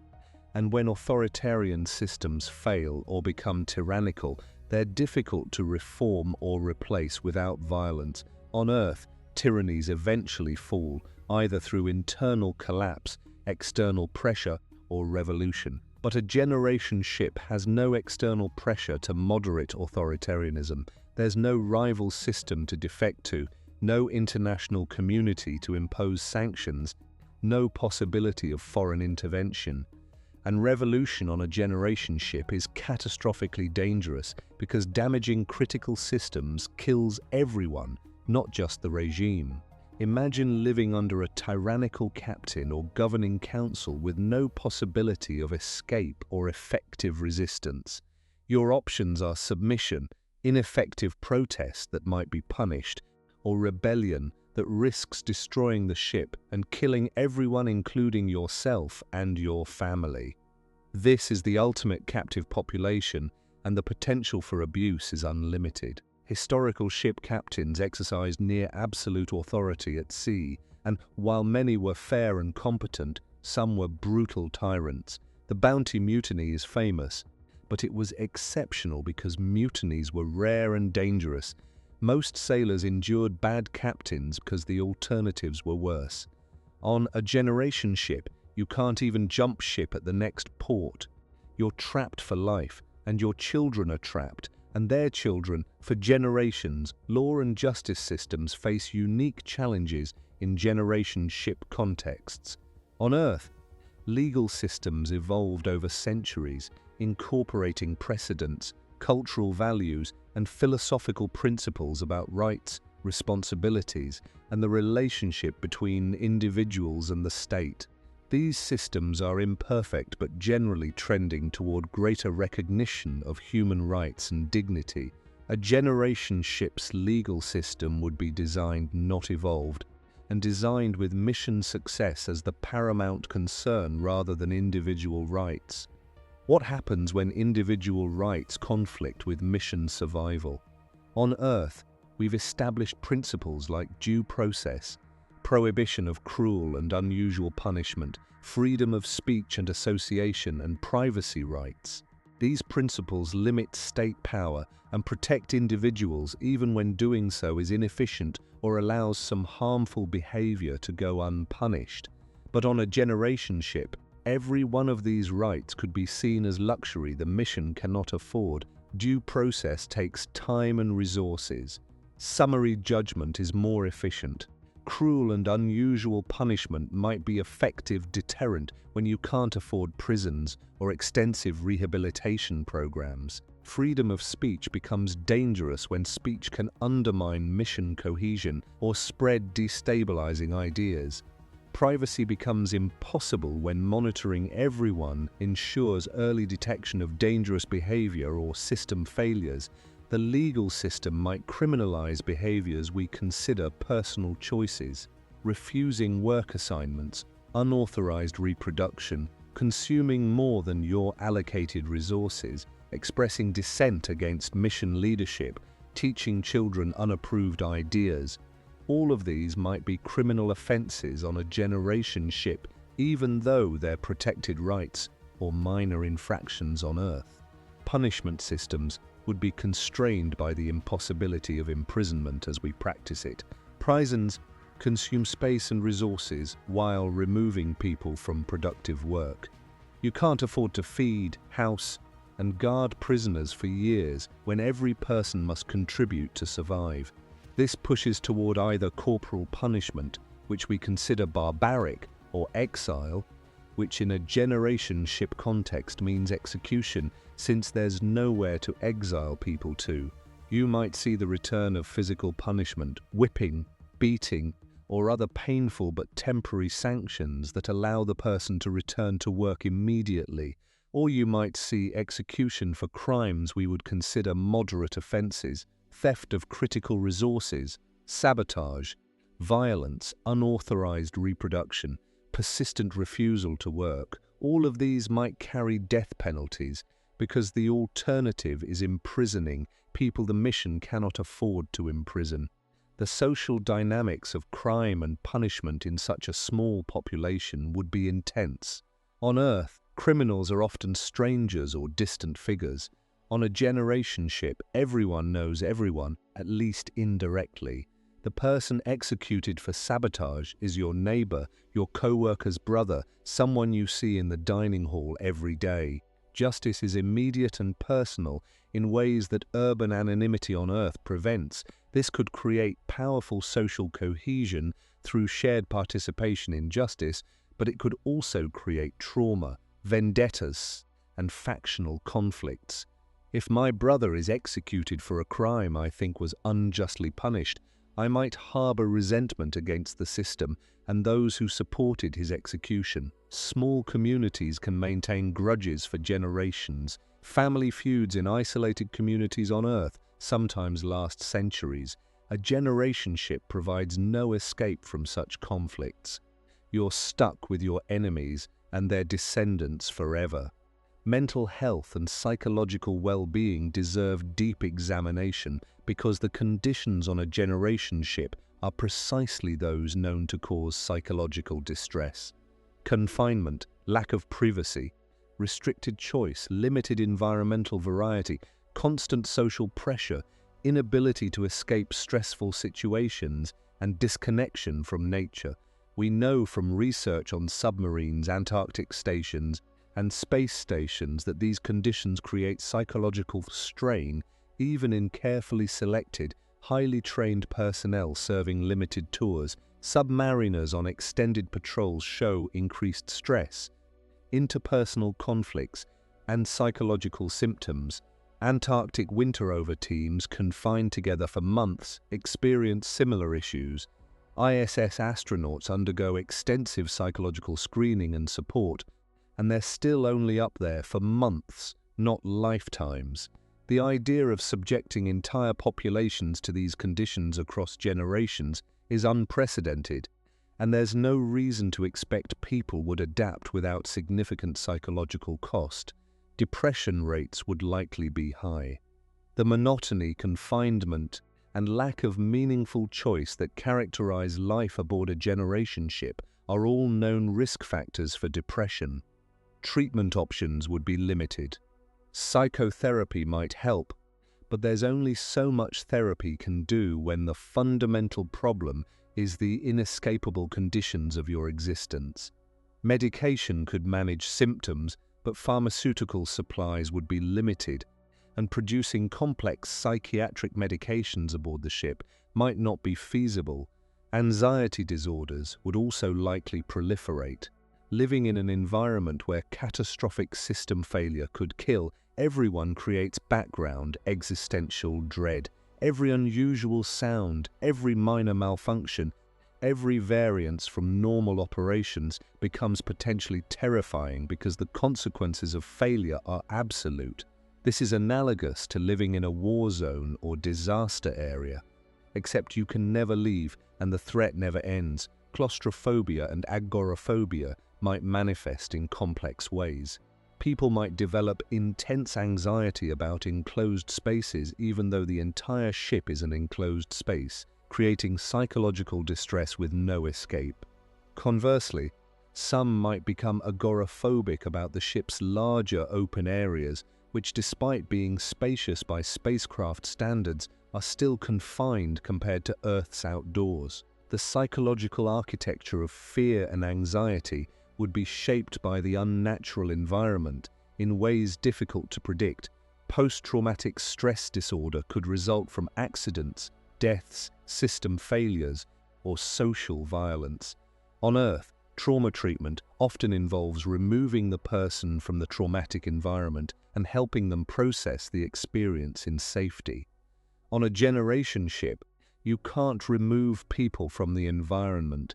If you're traumatized by a catastrophic decompression event that killed people you knew, you still have to live in the same corridors, work in the same sections, and face constant reminders of the trauma with no possibility of geographic escape. Interpersonal conflicts that on Earth might be resolved by distance and separation become unresolvable on a generation ship. If you have a falling out with someone, you can't just avoid them. You'll see them constantly. You might have to work with them. Your children might be in the same educational cohort. There's no moving to a different city, changing jobs to avoid a toxic co-worker, or cutting ties with problematic family members. Everyone is stuck together permanently. This creates pressure for intense social conformity and conflict suppression.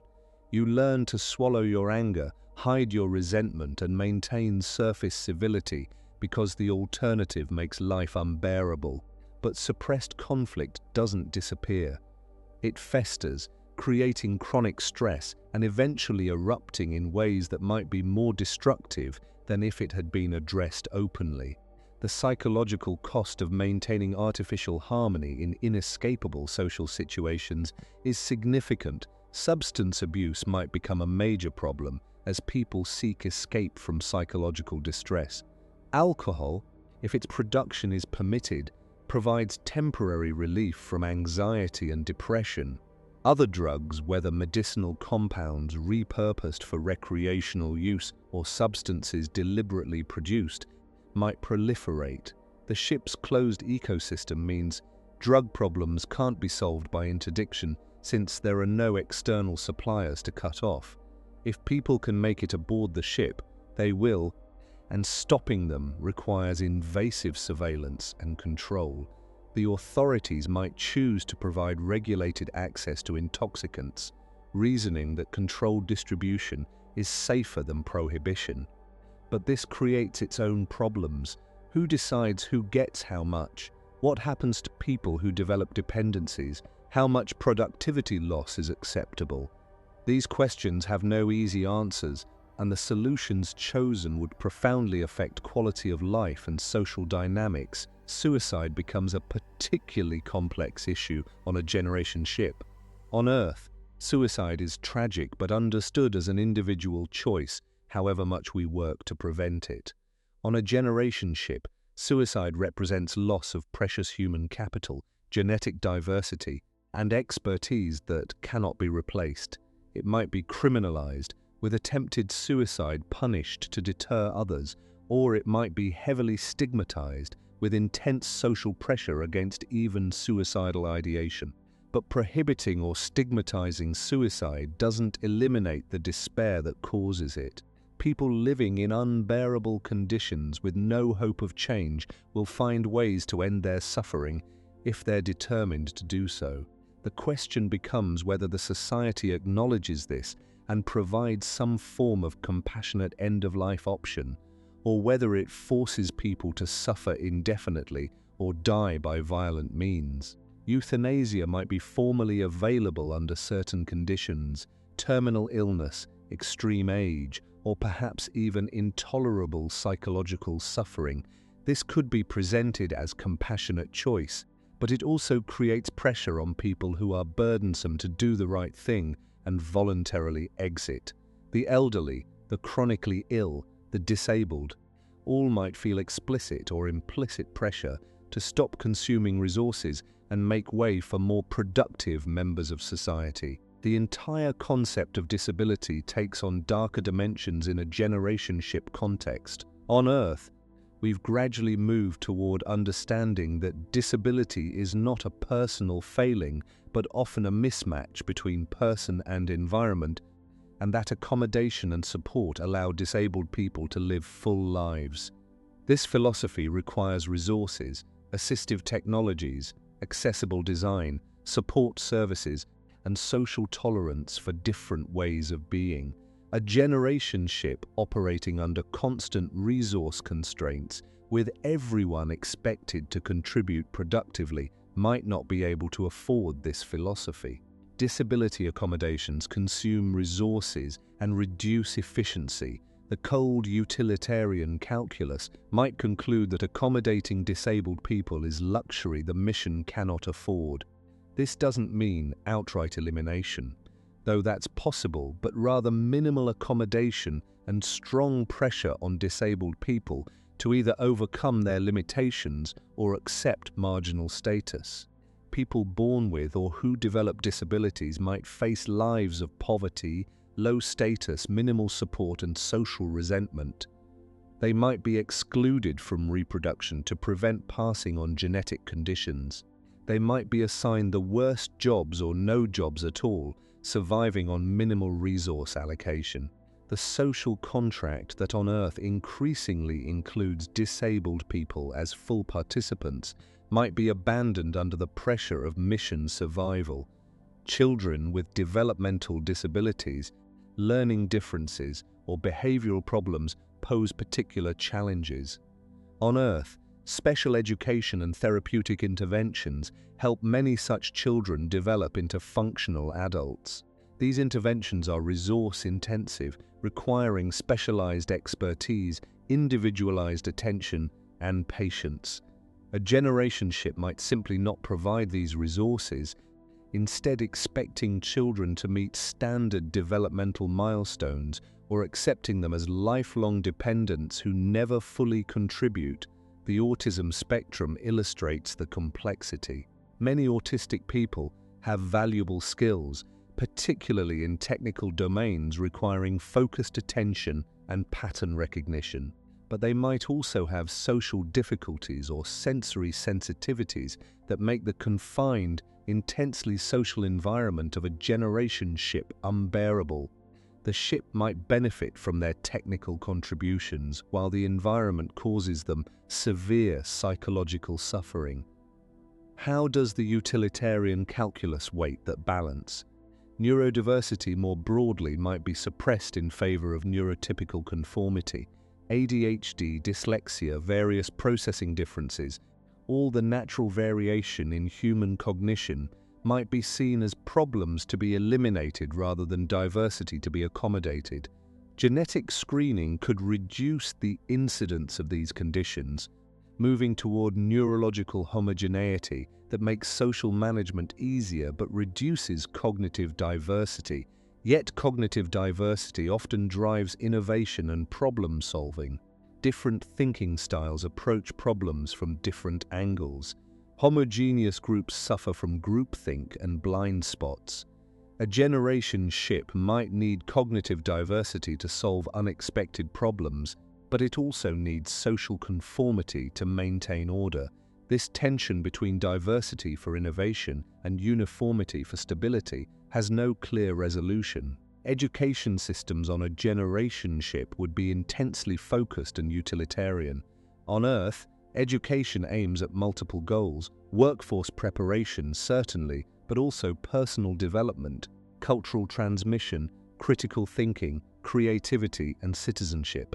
We value well-rounded education that exposes students to arts, humanities, sciences, and diverse perspectives. Even if much of it isn't immediately practical, a generation ship cannot afford that luxury. Education would focus narrowly on mission-critical skills: engineering, life support systems, agricultural science, medicine, navigation, computer systems. All of these would dominate the curriculum. There might be minimal humanities education, perhaps basic literacy and history, focused on the mission narrative. Arts education, if it exists at all, would be minimal. Physical education would be purely functional, maintaining health rather than developing athletic skill for its own sake. Students would be tracked early into career paths based on aptitude testing and mission needs. If the ship needs 5 new fusion engineers, the 5 students showing highest aptitude in relevant areas would be directed into that training regardless of personal preference. Your individual interests and desires would be subordinate to mission requirements. You might want to be an artist or a poet, but if the ship needs agricultural technicians, that's what you'll become. This creates profound alienation and resentment. Being forced into work you don't want to do, that doesn't align with your interests or values, is soul-crushing over a lifetime. On Earth, people can change careers, pursue education in new fields, or at least find meaning outside of work. On a generation ship, your assigned role might be your entire identity and purpose. With little opportunity for change or self-determination, the psychological research on autonomy and well-being is clear. People need to feel some degree of control over their lives and choices to maintain psychological health. Self-determination theory identifies autonomy as one of 3 basic psychological needs, along with competence and relatedness. Environments that thwart autonomy, where people are controlled rather than self-directed, reliably produce psychological dysfunction and distress. A generation ship thwarts autonomy at every level. You didn't choose to be born there. You can't choose to leave. You can't choose your career freely. You can't choose whether or when to have children. You can't choose where to live within the ship. You can't choose to radically change your life direction. Every major life choice is constrained or eliminated. The psychological cost of this across an entire lifetime, across multiple generations, would be staggering. Rebellion and resistance become expressions of autonomy, perhaps the only forms available. Even self-destructive rebellion might be psychologically preferable to complete submission because it reasserts some degree of agency. I may be trapped, but I can still choose to resist. This helps explain why authoritarian systems, even when they provide material security, often face persistent low-level resistance and sabotage. People need to feel they're choosing, even if the choices available are all bad. Let's consider the question of cultural evolution and knowledge preservation, because a generation ship represents an isolated cultural lineage that will diverge dramatically from Earth over time. Cultural evolution on Earth occurs through complex interactions: migration, trade, conquest, communication, synthesis of ideas from different societies, and adaptation to diverse environments. Remove all external cultural input, and you get cultural drift and ossification in unpredictable directions. The founding population's culture becomes disproportionately influential. Whatever cultural norms, languages, values, and traditions they bring become the foundation for everything that follows. If the crew is primarily from one cultural background, that culture dominates. If they're multicultural, you might see synthesis or conflict, but either way, the limited initial cultural diversity becomes the entire palette for future development. Language will evolve in isolation. On Earth, languages constantly change through interaction with other languages, technological innovation, and cultural shifts. An isolated population develops its own linguistic trajectory. After several generations, the language spoken aboard the ship might be barely recognizable as deriving from its Earth origin. New vocabulary for ship-specific concepts, loss of words for Earth things that no longer exist in their experience, grammatical drift, pronunciation changes, all accumulate until you have effectively a new language. This creates a fascinating problem for the mission. Technical documentation, operating procedures, scientific knowledge, all written in the original language, might become increasingly difficult for future generations to understand. You'd need constant translation and updating of critical documents or extensive language education to maintain comprehension of the original texts. Either way, knowledge transmission across generations becomes more difficult. Religious and philosophical traditions would evolve in strange directions. Earth religions developed in response to Earth conditions, agricultural cycles, natural disasters, political structures, and metaphysical questions arising from our terrestrial context. How do these traditions adapt to life in a self-contained artificial environment heading toward a star system no one will reach in their lifetime? Some religious concepts become more relevant. The journey as pilgrimage or exodus, the ship as ark carrying the saved remnant, the destination as promised land, sacrifice and delayed gratification as spiritual virtues necessary for salvation. These themes exist in Earth religions but would take on new intensity and literalism in a generation ship context. Other religious concepts become irrelevant or contradictory. Stewardship of Earth, harmony with nature, seasonal festivals tied to agricultural cycles, pilgrimage to holy sites, missionary work to spread faith, all of these lose meaning in a context where Earth is gone, nature doesn't exist, seasons are arbitrary, there are no other sites to visit, and everyone aboard was raised in the same belief system. New religious movements would likely emerge, either as offshoots of Earth traditions or as novel developments, cargo cults focused on the destination planet, mystery religions built around the ship's most sacred spaces, ascetic movements rejecting materialism and embracing spiritual transcendence of the material constraints, messianic movements promising salvation through technological breakthrough or divine intervention. The confined, stressed population would be fertile ground for charismatic religious leaders offering meaning and hope. Scientific knowledge faces degradation challenges. The founding population would bring extensive scientific understanding across many fields: physics, chemistry, biology, engineering, medicine, mathematics. But maintaining this knowledge across generations requires continuous education and application. Knowledge that isn't actively used atrophies. Consider fields like marine biology, oceanography, meteorology, geology, paleontology, ecology of Earth ecosystems, all the sciences built around studying Earth's natural systems. These become purely historical knowledge on a generation ship. You might maintain them in libraries and databases, but without practical application, successive generations lose deep understanding. The knowledge becomes abstract and theoretical rather than lived expertise. Even fields that remain relevant face degradation. Teaching physics is harder when you can't demonstrate many phenomena. Teaching biology is harder when your ecosystem is entirely artificial and limited. Teaching chemistry is harder when dangerous experiments can't be performed safely in a closed environment.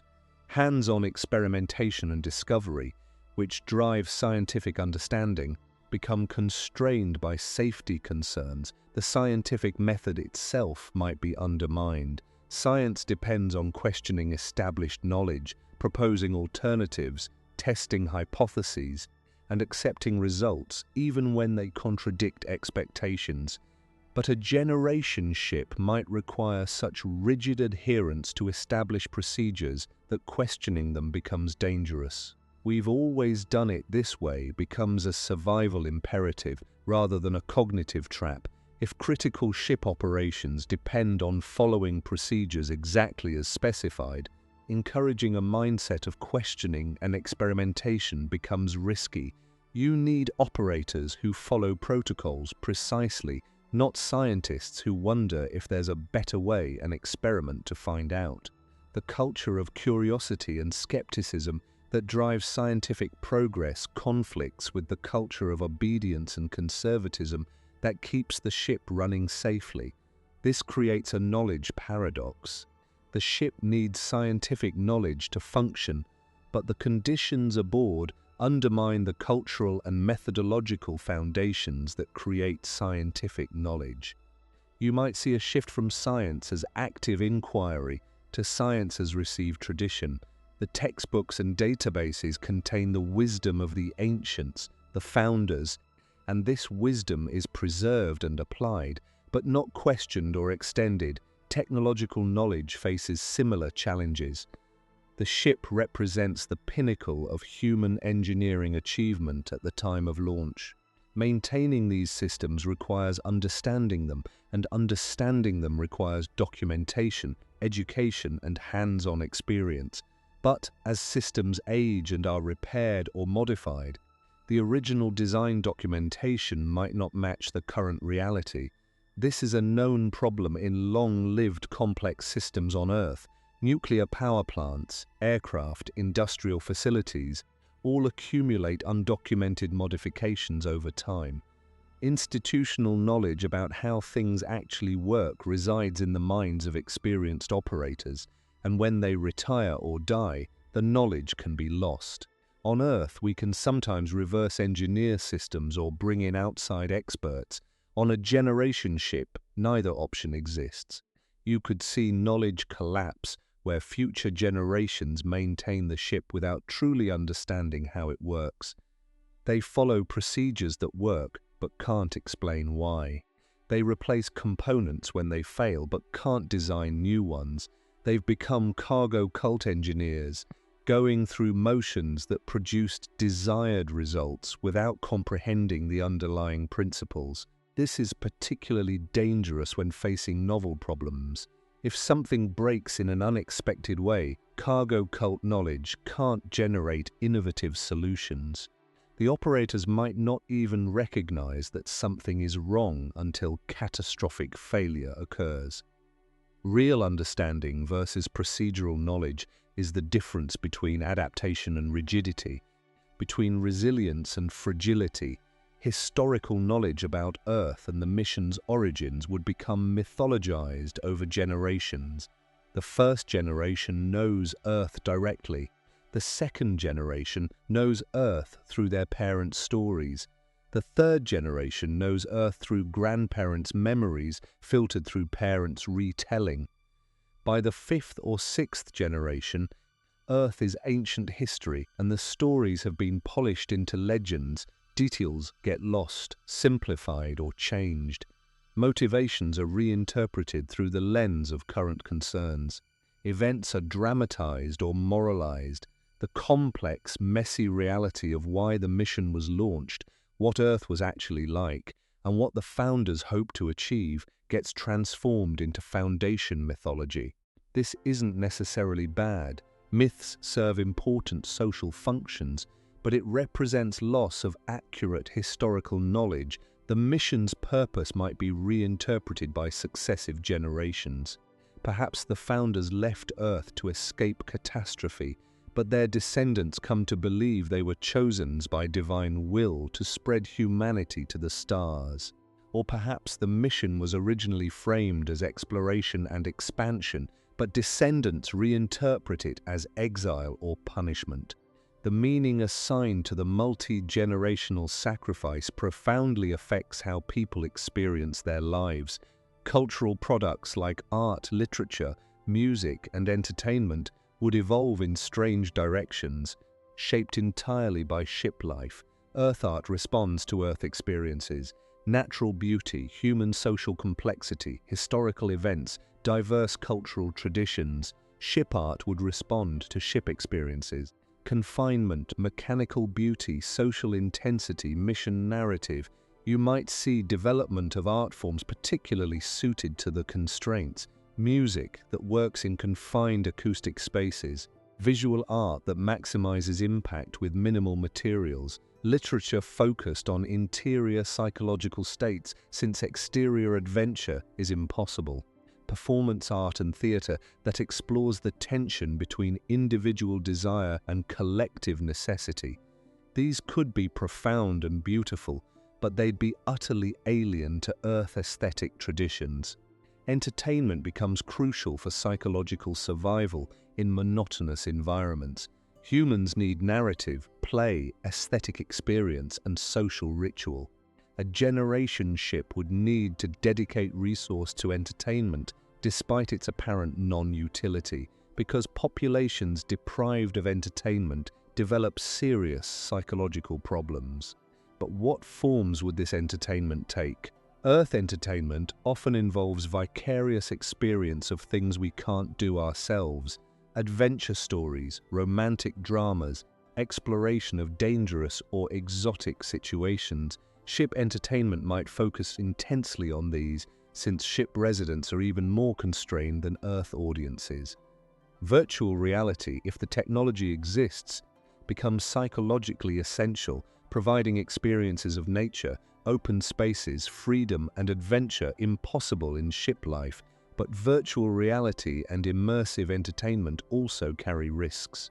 If the virtual world is better than the real one, people might retreat into it, reducing engagement with the actual community and ship maintenance. Addiction to escapist entertainment becomes a serious problem when reality is grim and alternatives are available. The authorities might need to ration or control entertainment access, adding another layer of restriction to already restricted lives. If you are still watching, please subscribe to the channel and give this video a like. You'll get access to the latest discoveries in astronomy and astrophysics, helping you understand the universe in ways that will genuinely change how you see everything around you. Now let's examine the end game, arrival at the destination. After generations of travel, the ship finally reaches its target star system. This moment, which justified all the sacrifice and suffering, presents challenges as daunting as the journey itself. The people who arrive are not the people who left. They've never known Earth. They were born and raised in the ship. For them, the ship is not a vehicle, but their world, their home, their entire reality. Psychological adaptation to planetary life would be traumatic. Imagine spending your entire life in a controlled environment with a few thousand people, walking on metal decks under artificial lighting, breathing recycled air, never seeing the horizon, never feeling wind or rain, never experiencing true darkness or unfiltered sunlight.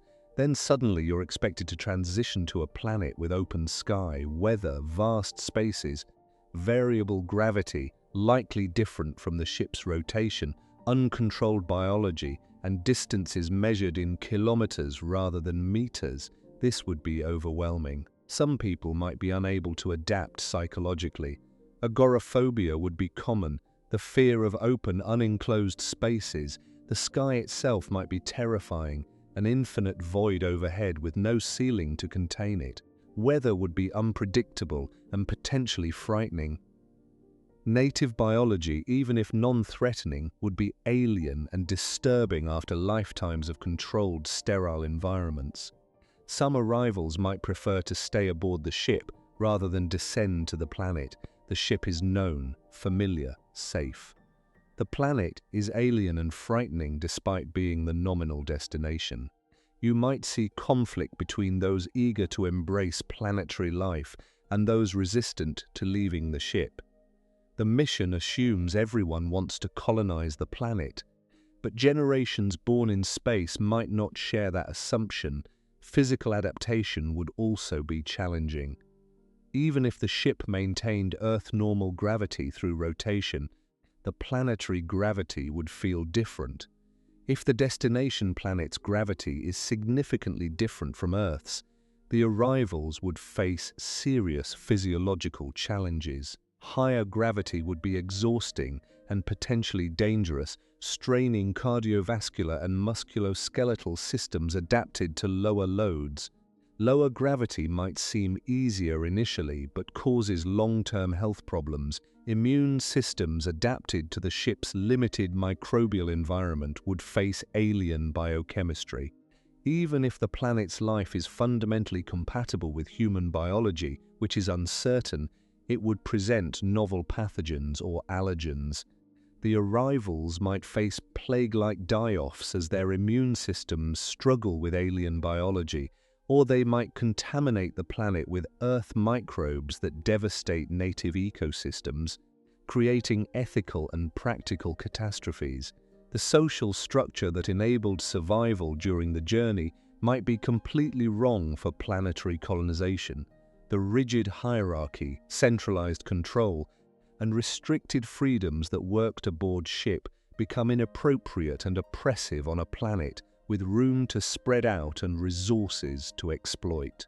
People who've lived under authoritarian ship governance might demand freedom and self-determination now that the constraints justifying that governance no longer apply. But the leadership that successfully maintained the ship across generations might be unwilling to relinquish control.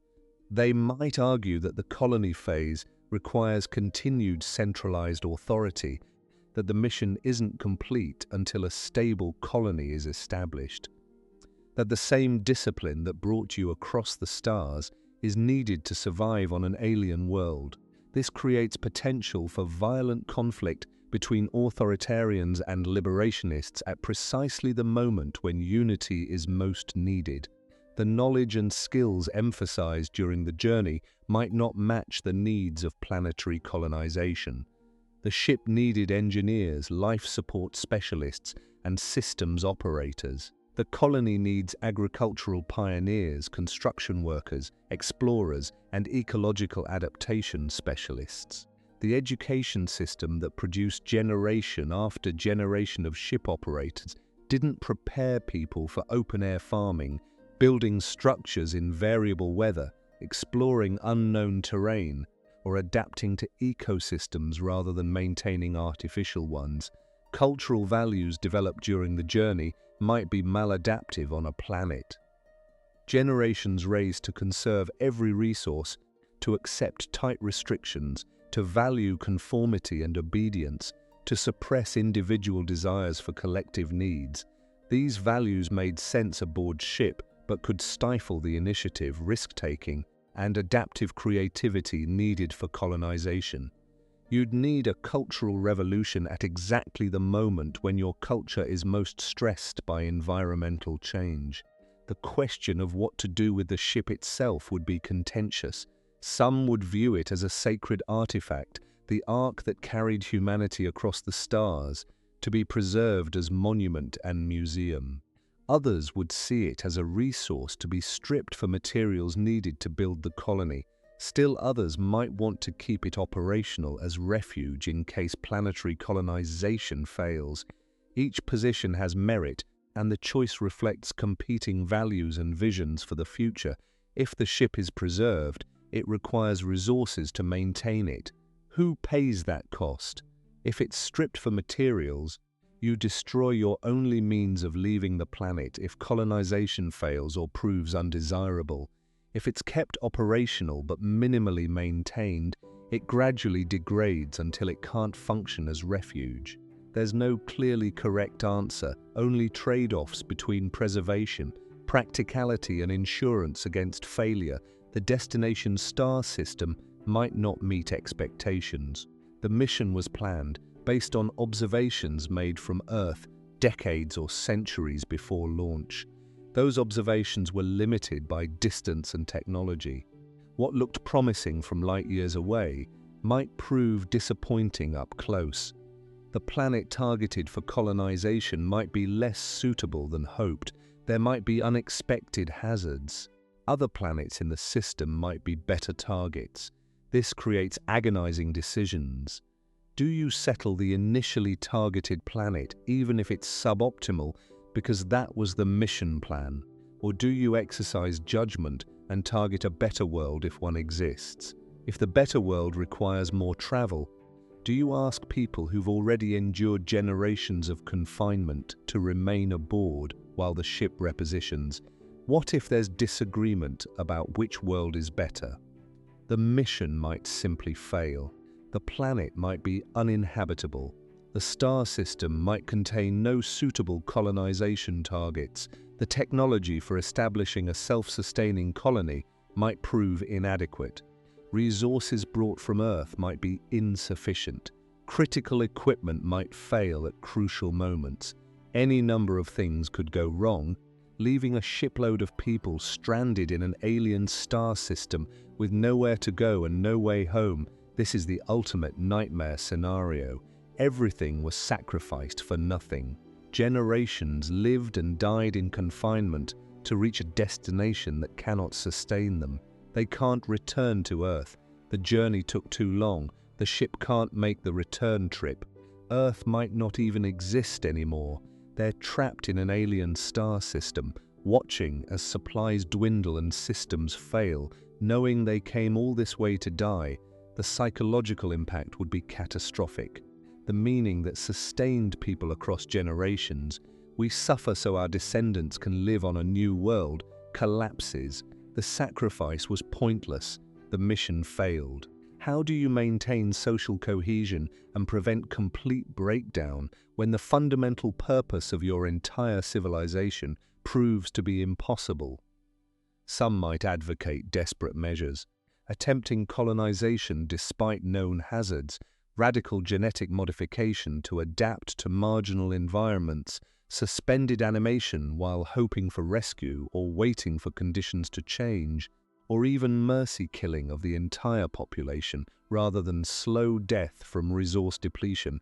Every option is horrific, and the debates would tear the community apart.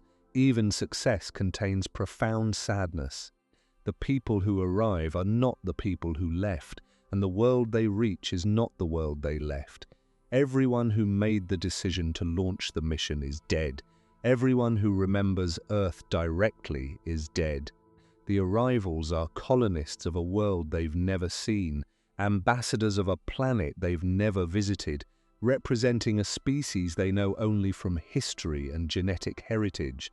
They're orphans of Earth, children of the ship, pioneers of an alien world, carrying forward a mission whose original purpose and meaning has been transformed by the journey itself. They might succeed in establishing a colony, creating a new branch of humanity on a distant world, but that success comes at a price so enormous, paid across so many generations, that victory itself feels ambiguous. Is it worth it? That's the question that haunts every generation ship scenario. Is spreading humanity to the stars worth condemning multiple generations to lives of confinement, restriction, and sacrifice? Is the abstract goal of species survival sufficient justification for the concrete suffering of actual people? How do we balance the rights and well-being of existing people against the hypothetical futures of people not yet born? These are not merely technical questions or engineering challenges. They're profound ethical questions that cut to the heart of what we value and who we think we are as a species. Different philosophical frameworks give radically different answers. Utilitarian ethics might justify generation ships if the total well-being created exceeds the suffering endured. Rights-based ethics might condemn them as violations of individual autonomy. Virtue ethics might celebrate them as ultimate expressions of human courage and vision. The generation ship thought experiment forces us to confront uncomfortable truths about human existence. We're already on a generation ship called Earth, hurtling through space on a journey we didn't choose, born without consent into conditions we didn't select, subject to physical and social constraints we can't escape, expected to sacrifice for the benefit of future generations we'll never meet. The generation ship makes these conditions more extreme and explicit, but they're not fundamentally different from the human condition itself. Perhaps that's why generation ships fascinate us. They're metaphors for life itself, the journey that matters more than the destination, the sacrifice of the present for the future, the tension between individual desire and collective necessity, the search for meaning in constraint, the hope that our suffering might purchase something better for those who come after us. In contemplating generation ships, we contemplate ourselves. If you found this analysis disturbing, you need to click the video on the screen. It reveals the one fundamental obstacle we didn't even touch on here that makes everything we just discussed completely impossible. and the real reason we can't survive interstellar travel. You need to see this.